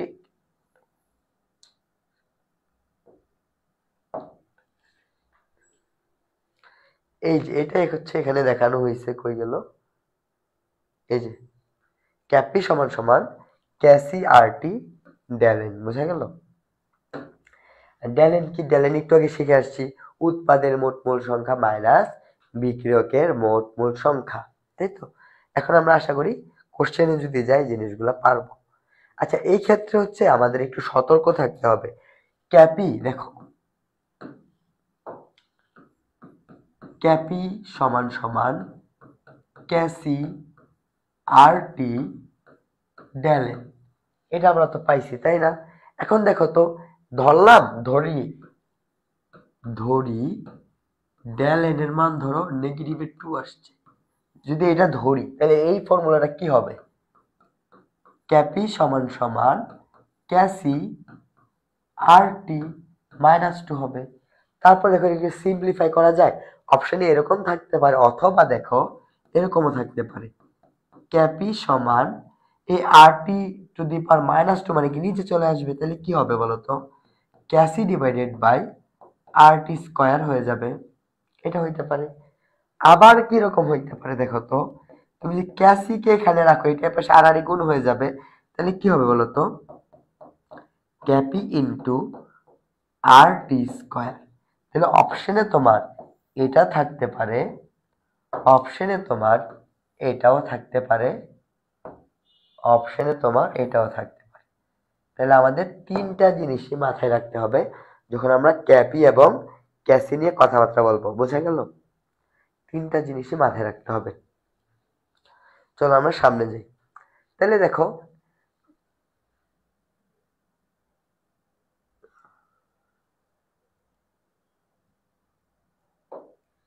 যখন ডেল এন এর মান পজিটিভ, তখন বেশি কে বলতো, ক্যাপি বেশি ক্যাসি থেকে, বুঝা গেল। আর যখন হচ্ছে ড্যালেনের মান নেগেটিভ, বড় কে বলতো, ক্যাসি বড় ক্যাপি থেকে। আসলে যখন শূন্য হয়ে যাবে, ক্যাপি সমান সমান ক্যাসি হয়ে যাবে। কারণ কি বলতো, ক্যাপি সমান ক্যাসি আর টি, এটা 0, এটার মান কত, 1 হয়ে যাবে। তাহলে ক্যাপি সমান কত হয়ে যাবে, ক্যাসি হয়ে যাবে। ক্লিয়ার? তোমাদের বই যতগুলো বিক্রিয়া আছে এখানে দেখানো হয়েছে, দেখো হাইড্রোজেন আয়োডিন মিলে হাইড্রোজেন আয়োডাইড যদি তৈরি করে, উৎপাদের মোট বিক্রিয়া, উৎপাদের কত 2 মোল, বিক্রিয়কের কত 1 মোল, 1 মোল 2 মোল, মানে ড্যালেনের মান কত 0। এই বিক্রিয়ার জন্য ক্যাপিকেসি কত, ঠিক সমান সমান। ক্লিয়ার? তারপরে দেখো এখানে কয় মোল, 2 মোল 1 মোল 3 মোল, এখানে 2 মোল 1 মোল, মানে ড্যালেনের মান কত আসতেছে বলতো, ড্যালেনের মান আসতেছে, এখানে -1 হবে, 0 আসছে, 3 - 2 মানে কত, 1 আসবে। তাহলে দেখো তো ক্যাপি সমান সমান কি হবে বলতো, ক্যাপি সমান সমান হবে ক্যাসি, যেহেতু ড্যালেনের মান পজিটিভ আসছে, দেখো পজিটিভ, ক্যাপি কি হবে, বড় হবে। দেখছো ক্যাপি কি দেখানো আছে, বড় দেখানো আছে। আশা করি এই পার্টটাও তোমরা বুঝতে পেরেছো। চলো পরবর্তীতে যাই। আচ্ছা, একক কিভাবে বের করব, ক্যাপি ক্যাসির একক আমরা কিভাবে বের করব, হ্যাঁ দেখো এটা মনে রাখা একদম ইজি। ক্যাপি মানে কি, চাপ, চাপের একক কি বলতো, এটিএম, চাপের একক কি, এটিএম, শুধু এটা মনে রাখবো। আর ক্যাসি কি, ঘনমাত্রা, ঘনমাত্রা একক কি, মোল পার লিটার, এটা মনে রাখবো, বুঝা গেল। উপরে কি দিয়ে দিব, ড্যালেন, উপরে কি দিয়ে দিব, ড্যালেন। এটা হচ্ছে তোমার ক্যাসির একক, এটা হচ্ছে তোমার ক্যাপির একক। ক্লিয়ার? কিভাবে, একটা বিক্রিয়া এক্সাম্পল দেখাই। ধরো অ্যামোনিয়া তৈরি করবে কিভাবে বলতো, 3 মোল হাইড্রোজেন প্লাস 2 মোল 1 মোল নাইট্রোজেন, এই বিক্রিয়া করে 2 মোল অ্যামোনিয়া তৈরি করে। তাহলে এই বিক্রিয়ার জন্য এই ক্যাসির একক কি সেটা বের করি। এই বিক্রিয়ার ড্যালেনের মান কত, ড্যালেন হবে 2 - 4 মানে -2। তাহলে এই বিক্রিয়ার জন্য ক্যাসির একক কি হবে, এই বিক্রিয়ার জন্য ক্যাসির একক হবে mole per litre to the power -2। Ultimately কি বলতো, mole square litre inverse 2। Clear? আর এই বিক্রিয়ার জন্য ক্যাপির একক কি হবে, ক্যাপির একক হবে ATM to the power -2। Clear? Clear? আশা করি এটাও বুঝতে পেরেছো, আশা করি এটাও তোমরা বুঝতে পেরেছো। একটু জানাই তো ভাইয়া যে এইটুকু তোমরা বুঝতে পেরেছো কিনা, এটা বুঝতে পারছো কিনা একটু জানাও।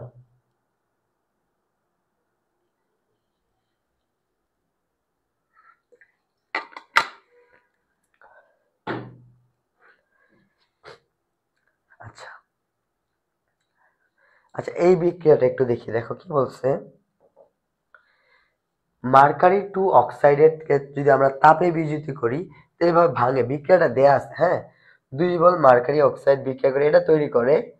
এই বিক্রিয়ার জন্য ক্যাসির মান কোনটা, এই বিক্রিয়ার জন্য ক্যাসির মান কি হবে সেটা বের করো। তাহলে আমরা একটু ট্রাই করি, হ্যাঁ দেখো আমার সাথে তোমরা করো। এটা তো বিক্রিয়া, ক্যাসি কি হবে, উপরে যাবে উৎপাদের গুলো, উৎপাদ কে আছে বলো তো, এই যে 2 মোল মার্কারি আছে, উপরে যাবে হচ্ছে এই যে এটা মার্কারি টু দি পাওয়ার 2, যেহেতু 2 সহগ আছে, অক্সিজেন আছে, অক্সিজেন কি হয়ে যাবে, গুণ হয়ে যাবে। এটা নিচে কি আসবে, মার্কারি অক্সাইড, Hg ও, কয়টা আছে, 2টা আছে, স্কয়ার হয়ে যাবে। এটা এটা দেখো তো কই আছে, এই যে দেখো মার্কারি অক্সাইড অক্সিজেন, এই যে এটা। উত্তর কি হবে বলো তো, উত্তর হবে আমার এ, উত্তর হবে আমার এ। বুঝতে পারলা? সবাই একটু ঝটপট আনসার করো তো, এটার উত্তর কি হবে, একটু আনসার করো, এটার উত্তর কি হবে।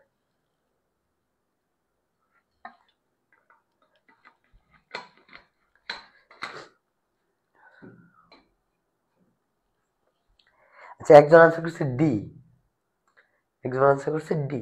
আমার সাথে কেন তোমরা একমত না, দেখো ভাইয়ার আমি একটু আগে বলছি তোমাদের মাথায় রাখতে হবে ক্যাপিক্যাসি এবং হচ্ছে চাপের ক্ষেত্রে একুয়াস আর হচ্ছে গ্যাসিয়াস জিনিস আসবে। দেখো তো এই ক্ষেত্রে আমি এই পাঁচটা মুছে দিচ্ছি, হ্যাঁ মুছে দিচ্ছি।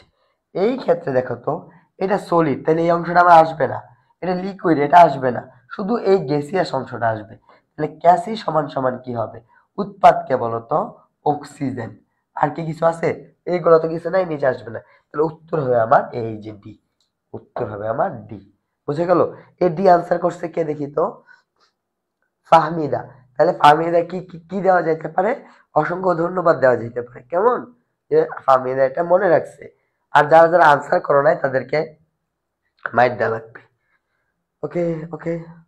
আচ্ছা, আরেকটা কোশ্চেন দেখো, সুন্দর কোশ্চেন। এটা একটা বিক্রিয়া দেয়া আছে। এই বিক্রিয়ার জন্য জন্য একক কি? একক। ক্যাসির একক কোনটা? এই বিক্রিয়ার জন্য ক্যাসির একক কোনটা? একটু বের করে ঝটপট। পড়াই ফেলছি ভাই, যা কোশ্চেন আছে সব পড়াই ফেলছি। তোমরা যদি ওই থিওরির পার্টে একটু মনোযোগ দিয়ে এইসব প্রশ্ন তোমরা চোখে দেখার আগে উত্তর করা উচিত। এর জন্য কিন্তু ওই অংশটা পড়ানো হয়েছে। আমি কিন্তু সরাসরি প্রশ্ন সলভ করলে পারতাম। আমি জানি ভাই এখান থেকে প্রশ্ন হবে তোমাদের। যদি ওই কনসেপ্টটা তোমাদের ক্লিয়ার না হয়, তোমরা পরীক্ষা এক্সিকিউট করতে পারবা না। আচ্ছা, এটার একটু উত্তরটা করো, কি হবে? ফাহমিদা বলছে বি। আচ্ছা, দেখতেছি কি হয়।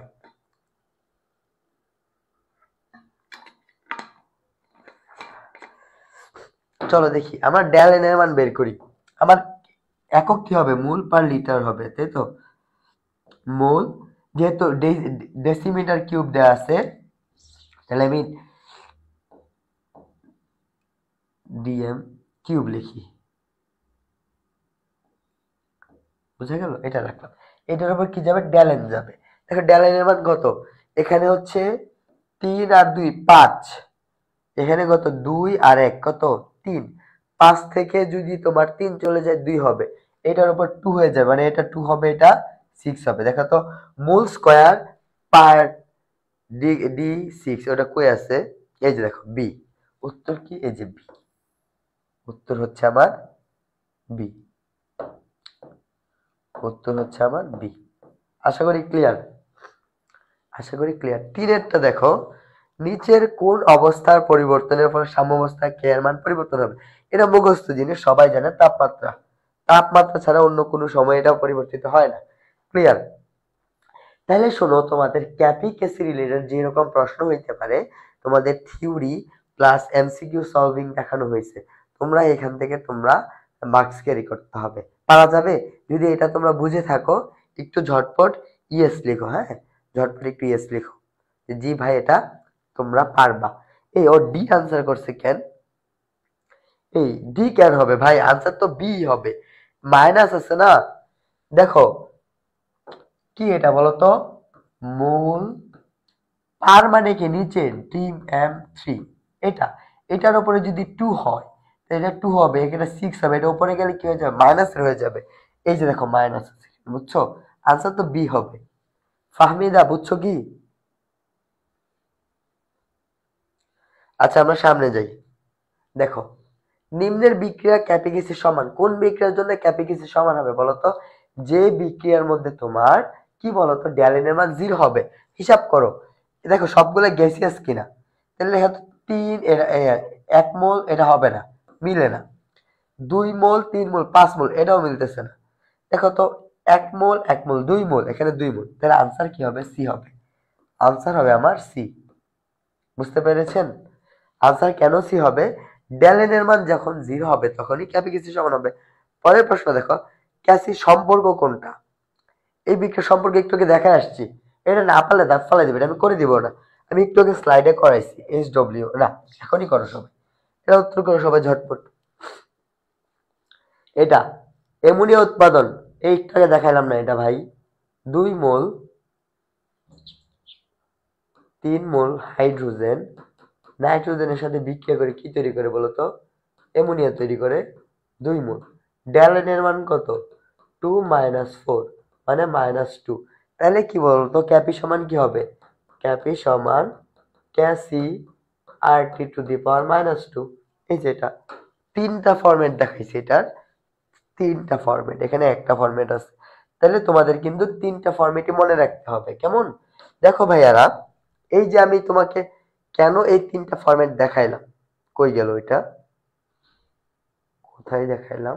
এই যে কেন তিনটা ফরম্যাট দেখাইলাম বলো তো? তিনটা ফরম্যাট দেখানোর কারণ হচ্ছে অপশনে যে কোনো একটা থাকতে পারে। আমরা যে শুধু এটা শিখবো, এটা শিখলে পরীক্ষায় দেখবে যে প্রথম অপশনেই ঘুরাই দিছে, এখানে ক্যাসি দিয়ে দিছে আগে, পরে দিয়ে দিছে ক্যাপি, তখন কিন্তু আমাদের ঝামেলা হয়ে যাবে। কেমন? চলো আমরা সামনে চলে যাই। আচ্ছা, এই জিনিসটা হচ্ছে এমসিকিউতে এবং রিটেন কম আসে, এমসিকিউতে বেশি আসে। কখন দেখো তো, যখন এই গ্রাফগুলো একটু বুঝতে হবে, গ্রাফগুলো আসে যে কোনটা কি। এই গ্রাফটার জন্য ক্যাসির মান কি 1 থেকে বড় না ছোট সেটা বের করতে বলছে। ক্যাসি মানে কি বলতো? উৎপাদ মাইনাস বিক্রিয়ক, তাই তো? তাই না? তাহলে এই গ্রাফটা লক্ষ্য করো তো, এইগুলো হচ্ছে তোমার, এখানে কি থেকে উৎপাদ, উৎপাদ আস্তে আস্তে কি হচ্ছে, সরি এগুলো কি বিক্রিয়ক, সরি কি বললাম আমি, দেখো এখানে কি বিক্রিয়ক, ইনিশিয়ালি কি বেশি, বিক্রিয়ক একদম পিকে থাকে বিক্রিয়া যখন শুরু হয়, উৎপাদের পরিমাণ থাকে 0, উৎপাদ, দেখো বিক্রিয়ক আস্তে আস্তে কমতেছে, উৎপাদ আস্তে আস্তে বাড়তেছে, তাই না? এখন দেখো তো, সবচেয়ে উৎপাদের পরিমাণ বেশি বেড়ে গেছে না, বিক্রিয়ক অনেক কমে গেছে না, তাহলে এখানে বেশি কি আছে? উৎপাদ। উৎপাদ যদি বেশি হয়, এটা যদি বেশি হয়, বিক্রিয়ক যদি কম থাকে, ক্যাসির মান কি হবে? মানে 1 থেকে বড় হবে। তাহলে এই যে দেখো, ক্যাসির মান কি 1 অপেক্ষা বড়। তাহলে ক্যাসির এই গ্রাফের জন্য ক্যাসির মান কি বলতো? এই গ্রাফের জন্য ক্যাসির মান হচ্ছে 1 থেকে বড়। এটাই হচ্ছে বোঝানো হয়েছে। ক্লিয়ার? যদি উৎপাদের পরিমাণ বেশি হয়, বিক্রিয়কের পরিমাণ কম থাকে, ওই বিক্রিয়ায় ক্যাসির মান কি হবে? 1 থেকে বড় হবে। চলো পরবর্তীতে যাই। যদি বিক্রিয়াটা এরকম হয়, দেখো উৎপাদ, বিক্রিয়ক কি কমছে, উৎপাদ বাড়ছে, বাড়লেও কি দেখো তো ক্রস হয় নাই, তাও কিন্তু এখানে বেশি কি আছে? বিক্রিয়ক বেশি আছে। দেখো ক্যাসি মানে কি, উপরে হচ্ছে উৎপাদ, উৎপাদ আর নিচে হচ্ছে বিক্রিয়ক। যদি বিক্রিয়ক বেশি হয় তাহলে এটা কি 1 থেকে ছোট হয়ে যাবে, তাহলে ক্যাসির মানটা কি হবে? Less than 1। বুঝা গেল? তাহলে এই গ্রাফটা কার জন্য? ক্যাসির মান যখন 1 থেকে ছোট তার জন্য। বুঝা গেল? ওকে। আর যখন ইকুয়াল হয়ে যাবে, সমান হয়ে যাবে, তখন ক্যাসির মান কি বলতো? 1 হয়ে যাবে। ক্যাসির মান কি হয়ে যাবে? 1 হয়ে যাবে। আশা করি এই তিনটা জিনিস তোমরা ভালো করে বুঝতে পেরেছো।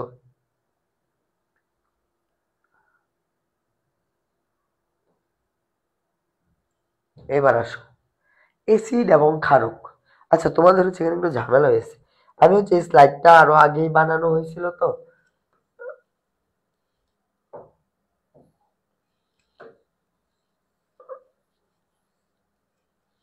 আচ্ছা, এসিড এবং ক্ষারক, দেখো আমাদের বইয়ে যে তথ্যগুলো আছে তোমাদের এসিড ক্ষার নিয়ে, সেগুলো একটু মনে করো তো কি কি আছে।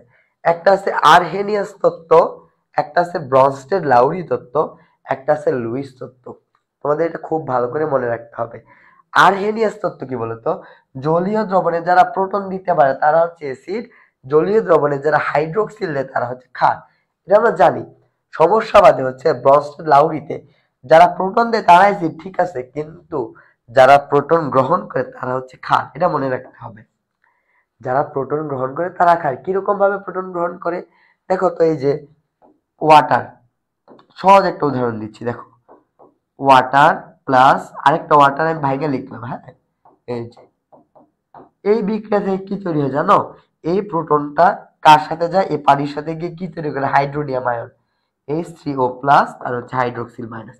এখন দেখো এই বিক্রিয়ায় এই পানিটা থেকে প্রোটন চলে গেছে, মানে এই পানিটা কি হিসেবে কাজ করছে? অ্যাসিড, অ্যাসিড হিসেবে কাজ করছে। আর এই পানিটা প্রোটনটাকে গ্রহণ করছে, তাহলে এটা ক্ষার হিসেবে কাজ করছে। বোঝা গেল? তাহলে যে প্রোটন গ্রহণ করবে সে ক্ষার, যে প্রোটন ত্যাগ করবে সে কি? অ্যাসিড। আর লুইস কি বলছে? সে ইলেকট্রন নিয়ে কথাবার্তা বলছে। ইলেকট্রন জোড় যদি গ্রহণ করে সে অ্যাসিড, আর ইলেকট্রন জোড় যদি সে দান করে সে হচ্ছে ক্ষার। কয়েকটা উদাহরণ দিয়ে আছে, এই উদাহরণে বারবার পরীক্ষা আসে। সবচেয়ে বেশি আছে হচ্ছে বয়ফ্রেন্ড নাম্বার 3, কই? Boron trifluoride, boron trifluoride, aluminium chloride, এগুলো হচ্ছে সবচেয়ে বেশি আসে। তাহলে এই জিনিসপাতিগুলো আপনাদের একটু কষ্ট করে মনে রাখতে হবে। অ্যাসিডের শক্তি মাত্রা, এটা থেকে এমন কোনো বছর নাই যে একটা এমসিকিউ হয় না। আপনাদের কিন্তু অ্যাসিডের শক্তি মাত্রাটা ভালো করে শিখতে হবে। দেখো যে হাইড্রো অ্যাসিড হয়, যদি হাইড্রো অ্যাসিড হয় তখন কি হবে, মনে করো তিনটাই হাইড্রো অ্যাসিড, এর মধ্যে কি আছে, ফ্লোরিন আছে, ক্লোরিন আছে, ব্রোমিন আছে, আয়োডিন আছে। তাহলে পর্যায় সারণীর উপর থেকে নিচে গেলে কি হয় বলতো, তাদের আকার বাড়তে থাকে। তাহলে সবচেয়ে তীব্রতা হবে যার আকার বড়। সেজন্য হাইড্রোজেন আয়োডাইড হচ্ছে সবচেয়ে বেশি শক্তিশালী, তারপর ব্রোমিন, তারপর ক্লোরিন, তারপর হচ্ছে ফ্লোরিন। বুঝা গেল? পরে দেখো জারণ মান দিয়ে অক্সো অ্যাসিডের ক্ষেত্রে কেন্দ্রীয় পরমাণুর জারণ মান যার বেশি সেটা হবে তত তীব্র অ্যাসিড। বুঝা গেল? তাহলে দেখো তো এই অ্যাসিড গুলোর মধ্যে জারণ মান সবচেয়ে বেশি কার, পারক্লোরিক অ্যাসিডের জারণ মান হচ্ছে সবচেয়ে বেশি 7, সেজন্য এটা হচ্ছে সবচেয়ে বেশি তীব্র। আর জারণ মান কিভাবে বের করে আমরা সবাই সেটা জানি। ওকে, পরে দেখো কেন্দ্রীয় পরমাণুর জারণ মান যখন সমান হয়ে যাবে তখন কি কনসিডার করব, কেন্দ্রীয় পরমাণু কারটা ছোট। দেখো এই অ্যাসিড গুলোর মধ্যে সবগুলোর জারণ মান কত বলো তো, 5। এই দুইটার মধ্যে কত, দুইটারই কত, 5। কিন্তু এটার কেন্দ্রীয় পরমাণু হচ্ছে নাইট্রোজেন, এটার কেন্দ্রীয় পরমাণু হচ্ছে ফসফরাস। নাইট্রোজেন এবং ফসফরাসের মধ্যে ছোট কে বলতো, নাইট্রোজেন ছোট। সেজন্য স্ট্রং কে হবে, এই নাইট্রিক অ্যাসিডটা হবে ফসফরিক অ্যাসিড থেকে বেশি শক্তিশালী। তদ্রুপ এই দুইটার কেন্দ্রীয় পরমাণু জারণ মান +3, এখানে নাইট্রোজেন এখানে ফসফরাস, সে কে হবে, এটা হবে স্ট্রং এটা থেকে। ক্লিয়ার? ক্লিয়ার? এইটুকু তোমরা বুঝতে পেরেছো কি? একটু জানাও তো ভাই কমেন্ট করে যে জি ভাই এই জিনিসপাতিগুলো বুঝতে পারছি। প্রশ্ন কিন্তু হবে এখান থেকে।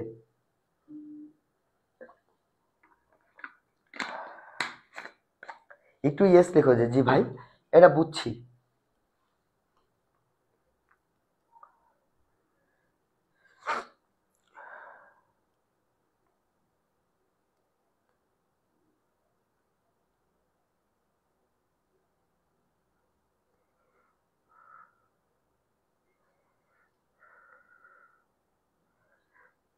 ক্লিয়ার না? ওকে, ঠিক আছে ভাইয়া।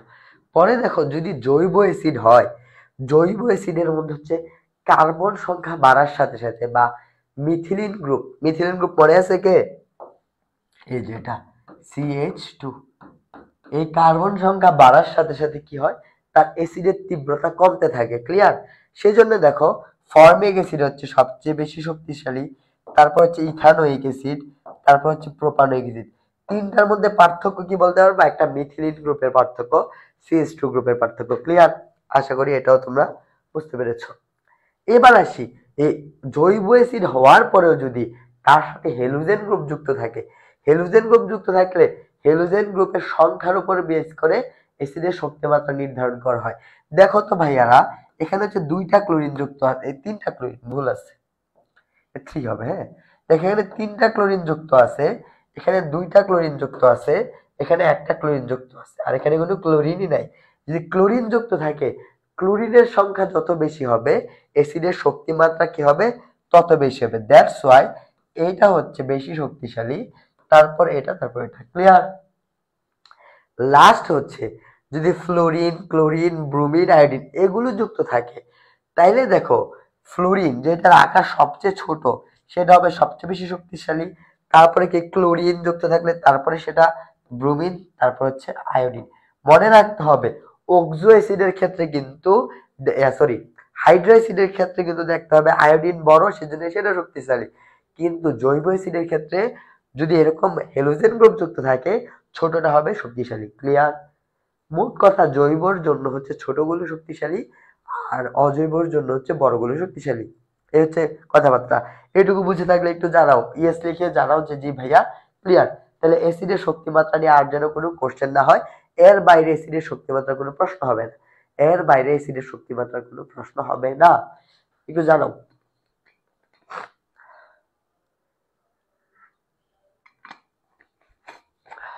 এই স্লাইড গুলো হচ্ছে এডমিশনের জন্য তৈরি করা, তো তোমাদেরকেও একটু দেখাতে দেওয়া হচ্ছে, কারণ এগুলো হচ্ছে ভাই বইয়ের মধ্যে এরকম গুছানো ভাবে নাই। চলো সামনে যাই। এবার হচ্ছে আমরা শিখবো হচ্ছে আমাদের এই নির্দেশক যেটা আছে, নির্দেশকের মধ্যে দেখো, তো আমি যে দাগাই দিব শুধু ওগুলো মনে রাখবা। আচ্ছা, একটা কথা মনে রাখবা, মিলা হক কই লিখবো বলো তো? আচ্ছা, একটা পেজ দিই। হ্যাঁ, কি মনে রাখবা? মিলা হক, মিলা হক। ওকে, এই মতে কি মনে রাখবা? দেখো মতে মনে রাখবা মিথাইল অরেঞ্জ,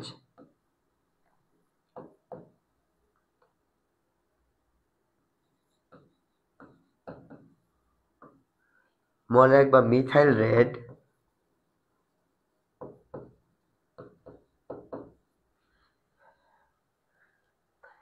এই দুইটা মনে রাখলে হবে।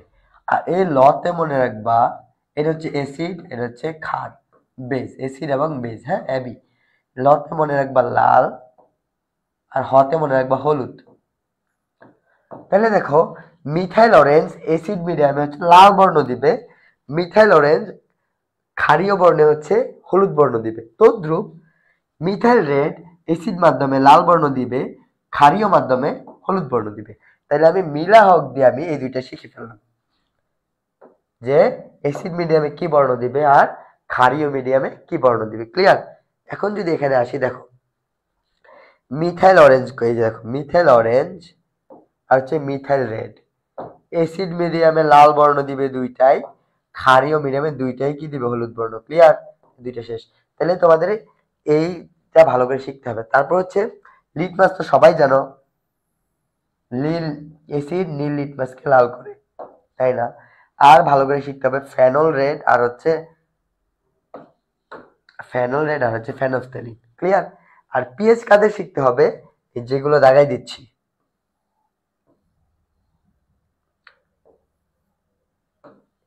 এই 4-5টা অ্যাসিড পিএইচ শিখলেই হয়ে যাবে। ক্লিয়ার? পরীক্ষার বাইরে কিচ্ছু আসে না, কিচ্ছু আসে না। চলো সামনে যাই। আর এটা মনে রাখতে হবে, যদি বিক্রিয়াটা ধরো তোমার এই যে তীব্র অ্যাসিড এবং তীব্র ক্ষার হয়, কাদের মধ্যে তীব্র অ্যাসিড এবং তীব্র ক্ষারের বিক্রিয়া হয়, তাইলে যে কোনো নির্দেশক ইউজ করা হয়, পিএইচ রেঞ্জ কত বলতো? 3 থেকে প্রায় 10-এর কাছাকাছি। আর যদি মৃদু অ্যাসিড এবং তীব্র ক্ষার হয়, তখন ইউজ করা হয় হচ্ছে তোমার ফেনফথেলিন বা থাইমোলথিলিন। মানে অ্যাসিডটা যদি মৃদু হয়, ক্ষারটা যদি স্ট্রং হয়, তাহলে ক্ষারীয় মিডিয়াম লাগবে। 6 থেকে 10-এর মধ্যে কে কাজ করে দেখো তো? 6 থেকে 10-এ কে কাজ করে? যে ফেনফথেলিন। বোঝা গেল? ফেনফথেলিন, এই জন্য এটা ইউজ হয়। আর যদি তীব্র আর মৃদু ক্ষার নাও, তাহলে অ্যাসিডটা নিচে তীব্র, তাহলে নিচের গুলো কাজ করবে মিথাইল অরেঞ্জ, মিথাইল রেড। আর দুইটাই মৃদু নিলে কোনো নির্দেশকই কি হয় না, কাজে লাগে না। এটা খুবই গুরুত্বপূর্ণ এমসিকিউ। এটা একটু ঝটপট আনসার করো। কোন অ্যাসিডের কেয়ার মান সবচেয়ে বেশি? বলো।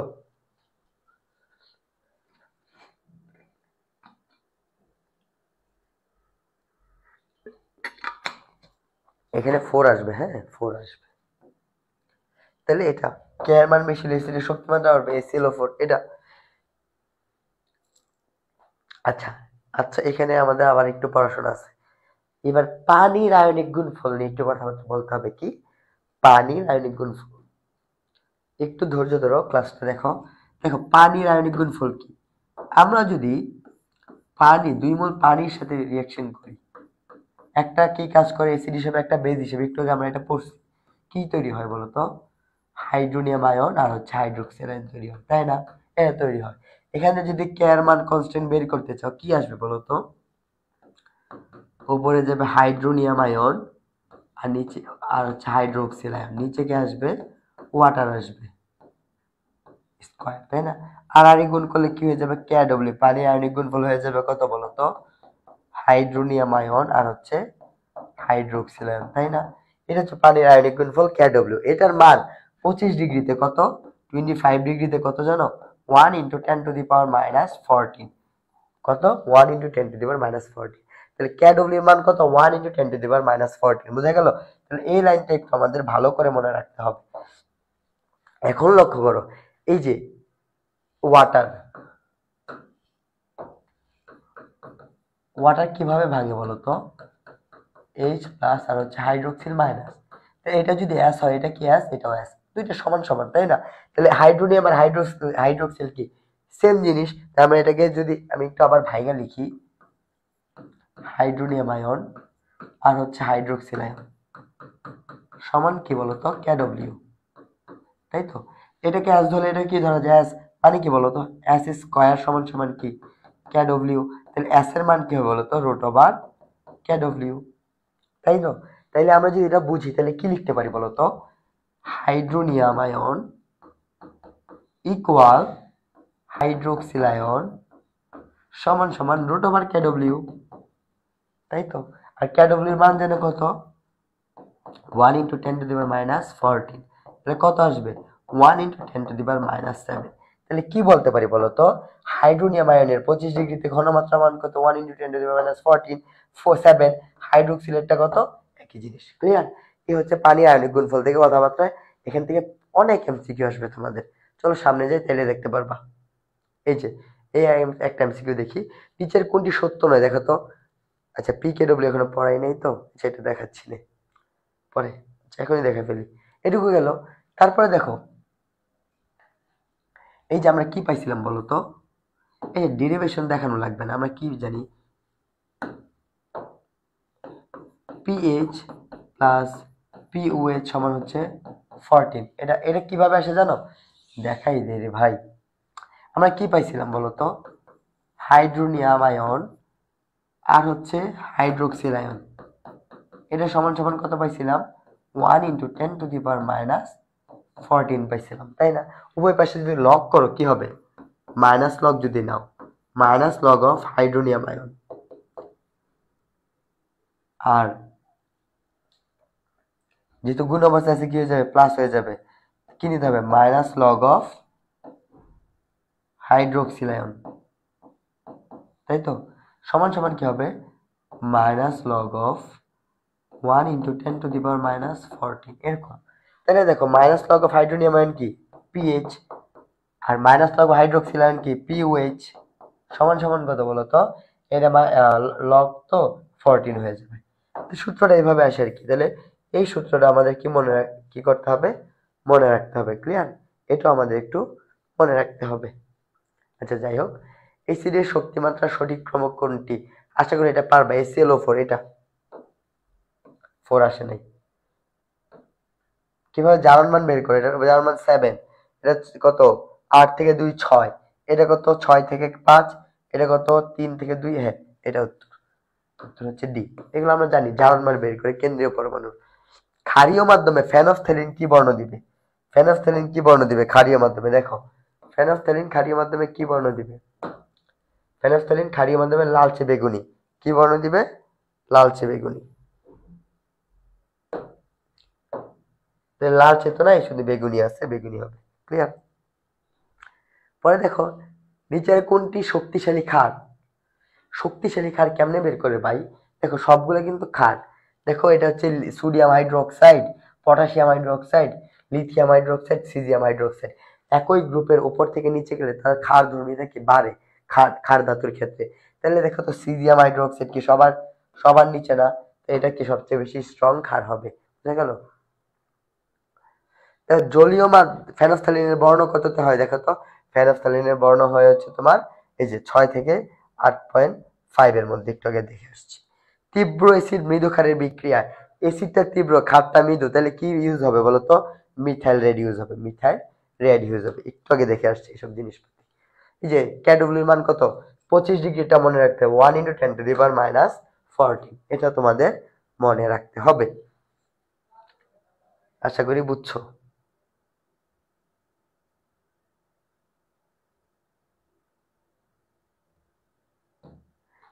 দেখো পানির PKW এর মান কত পানির PKW এর মান হচ্ছে 14 এতে আসে নাই 14 PKW এর মান বের করে দেখাইছি কত 14 PKW কোনটা জানো এই দেখো এখানে বের করলাম আমরা এই যে এটা কি ছিল মাইনাস লগ নিলাম না উভয় পাশে এখানে এটা কি বলতো এটা হচ্ছে এটা হচ্ছে KW তাই না তাহলে এটাকে যে মাইনাস লগ অফ KW লিখি এটাকে কি লেখা যায় PKW এটার মান কত আসছে এই যে দেখো 14 আসছে এই যে 14 আসছে এগুলো তোমরা আগেও পড়ছো জাস্ট একটু রিকল করা যায় আর কি 14 পরে দেখো বিশুদ্ধ পানিতে হাইড্রোক্সিল আয়নের ঘনমাত্রা কত একটু আগে দেখে আসছি 1 × 10⁻⁷ এটা কই বের করলাম দেখো তো এই যে এই স্লাইডটা যদি একটু ভালো করে দেখো তাহলে সব প্রশ্ন উত্তর পেয়ে যাবা 1 × 10⁻⁷ 1 × 10⁻⁷ আশা করি বুঝছো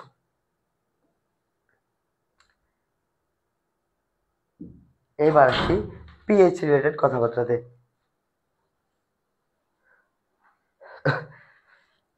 পিএইচ কেমনে বের করব পিএইচ মানে কি বলতো পিএইচ মানে হচ্ছে লগ অফ হাইড্রোজেন আয়নের ঘনমাত্রা, তাই তো। আর পিওএইচ মানে কি বলতো? পিওএইচ মানে হচ্ছে মাইনাস লগ অফ হাইড্রোক্সিল আয়নের ঘনমাত্রা। আমি কোনো শর্টকাট দেখাবো না, তোমাদের যেহেতু ক্যালকুলেটর ইউজ করতে পারবা ওভাবেই করবা। হ্যাঁ, দেখো নাইট্রিক অ্যাসিড দেওয়া আছে, এখান থেকে কয়টা প্রোটন যাবে? একটা প্রোটন যাবে। তাহলে এটার পিএইচ কি হবে বলতো? মাইনাস লগ অফ হাইড্রোজেন আয়নের ঘনমাত্রা কত? 0.0001, 0.1231। এটার পিএইচ কত আসবে বলতো? পিএইচ আসবে হচ্ছে তোমার 4। পিএইচ কত আসবে? 4। ক্যালকুলেটর চাপ দিও, পিএইচ 4ই আসবে। ক্লিয়ার? তারপরে দেখো এটার ক্ষেত্রে দেখো সালফিউরিক অ্যাসিড মানে দুইটা প্রোটন যাবে, এটাকে 2 দিয়ে গুণ দিতে হবে।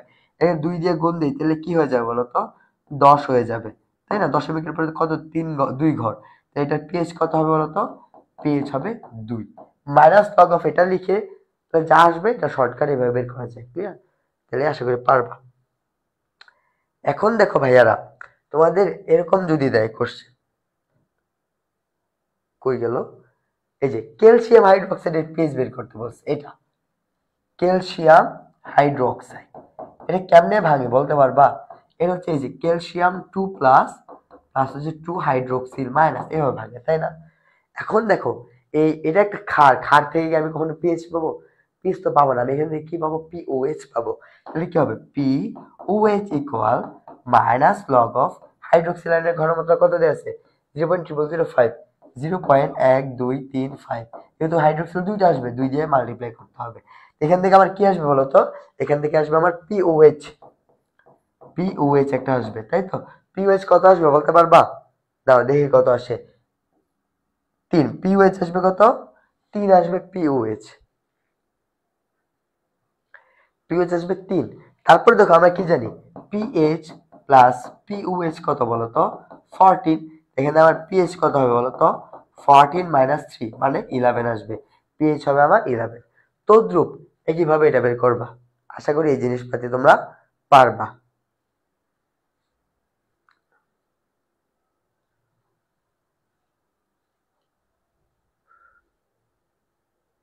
এই সালফিউরিক অ্যাসিড এটা 2 দিয়ে গুণ দিবা, একই জিনিসপাতি।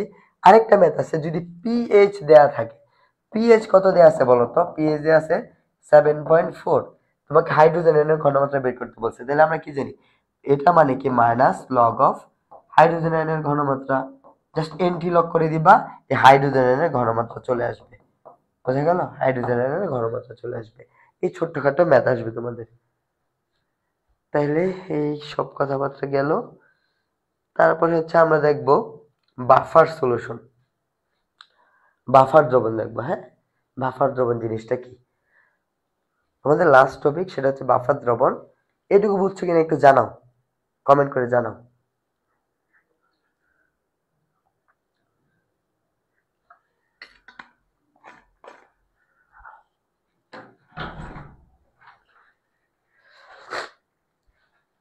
আচ্ছা, বাফার দ্রবণ হইতে গেলে তোমার কি লাগবে বলতো?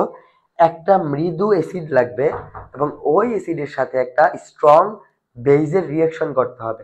এর ফলে যে লবণটা উৎপন্ন হবে, ওই লবণ এবং মৃদু অ্যাসিডের সমন্বয়ে হচ্ছে বাফার দ্রবণ তৈরি হয়। তাহলে বাফারে এগুলো হচ্ছে নর্মাল বৈশিষ্ট্য দেওয়া আছে, এগুলো তোমাদের বই থেকে পড়লে হয়ে যাবে বা স্লাইড থেকে পড়লে হবে।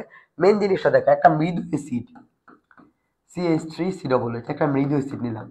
এই মৃদু অ্যাসিডের সাথে একটা স্ট্রং বেজ লাগবে, আমি একটা স্ট্রং ক্ষার নিলাম। এটার ফলে যে বিক্রিয়ায় যে লবণ উৎপন্ন হবে, কি লবণ উৎপন্ন হবে? সোডিয়াম অ্যাসিডে CH3COONA, সোডিয়াম ইথানয়েড উৎপন্ন হলো। এই লবণটার সাথে মৃদু অ্যাসিডের একটা মিশ্রণ, সেটা হচ্ছে বাফার দ্রবণ। তাহলে বাফার দ্রবণে কি আগে থাকবে বলতো? বাফার দ্রবণে থাকবে লবণটা CH3COONA, আর থাকবে হচ্ছে মৃদু অ্যাসিডটা CH3COOH। এই দুইটার মিশ্রণকে কি বলা হয়? বাফার সলিউশন বলা হয়। এটা কেমনে ভাঙবে দেখো তো। বাফার সলিউশনের মধ্যে সোডিয়াম প্লাস আর হচ্ছে CH3COO-, এটা কিভাবে ভাঙবে দেখো তো। প্রোটন আর হচ্ছে CH3COO-, এভাবে। এই হচ্ছে আমার বাফার সলিউশন। বাফার দ্রবণের ক্রিয়া কৌশল পরীক্ষা আসে, যদি এটার মধ্যে তুমি সামান্য পরিমাণ অ্যাসিড অথবা ক্ষার যোগ করো, পিএইচ এর কি হবে না? কোনো পরিবর্তন হবে না। ধরো আমি সামান্য পরিমাণ অ্যাসিড যোগ করলাম, H+ দিলাম, এটা কি করবে? এটার সাথে রিঅ্যাকশন তৈরি করে, কি তৈরি করবে? CH3COOH টা তৈরি করে ফেলবে। এখন তোমার একটা প্রশ্ন জাগতে পারে, ভাই এখানে তো অ্যাসিডের পরিমাণ বেড়ে যাবে, তখন কি অ্যাসিডের এটার অ্যাসিড মানে পিএইচ চেঞ্জ হয়ে যাবে না? যাবে না। কারণ কি দেখো তো, কারণ হচ্ছে তোমার এই যে একটু লক্ষ্য করো এই জিনিসটা, দেখো এই দুইটা কি কমন আয়ন না? দেখো সি ডবল এইচ এটা কমন আয়ন না? কমন আয়নের ফলে কি দ্রাব্যতা কমে যায়, কমন আয়নের ফলে এটার ডিসোসিয়েশন হার কি হয়ে যাবে, কমে যাবে। ফলে অ্যাসিড উৎপন্ন হলে এখানে যে কমে যায় সেটাকে জাস্ট প্রশমিত করবে, পিএইচ এর কি হবে না, চেঞ্জ হবে না। তুমি যদি ভাই সামান্য পরিমাণ ক্ষার যোগ করো, ওএস দাও, সেটা প্রোটনের সাথে মিলে কি তৈরি করবে, ওয়াটার ফর্ম করবে, তাইলেও কি হবে না, তার পিএইচ এর কোনো চেঞ্জ হবে না। তাহলে বাফার দ্রবণের ক্রিয়া কৌশল গেল, এইভাবে তোমাদের প্রশ্ন হইতে পারে। তারপরে দেখো বাফার প্রস্তুতি, যে জিনিসগুলো বলছি এটা এখানে লেখা আছে। একটা মৃদু অ্যাসিড লাগবে, ওই মৃদু অ্যাসিডের সাথে একটা তীব্র ক্ষারের বিক্রিয়া ঘটাইতে হবে, এসব জিনিসপাতিগুলা। পরে যাও, এই যে দেখো নিচের কোনটি বাফার দ্রবণ, এর ঝটপট আনসার করো, ঝটপট আনসার করো, নিচের কোনটি বাফার দ্রবণ হবে? জি স্যার বুঝছি, ঠিক আছে, কোনটি বাফার দ্রবণ হবে বলো?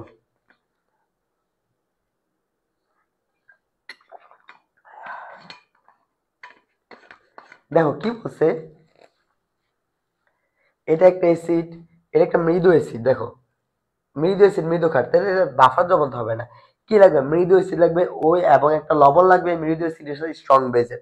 দেখো এটা একটা মৃদু অ্যাসিড, এটা তো অ্যাসিড, এই হচ্ছে মৃদু লবণ, বুঝা গেল? এটা বাফার দ্রবণ। কোনটি ক্ষারীয় বাফারের উদাহরণ? ক্ষারীয় বাফারের উদাহরণ কে? অ্যাসিড বাফার, এই যে অ্যামোনিয়াম হাইড্রোক্সাইড আর অ্যামোনিয়াম ক্লোরাইড ক্ষারীয় বাফার উদাহরণ, বুঝা গেল?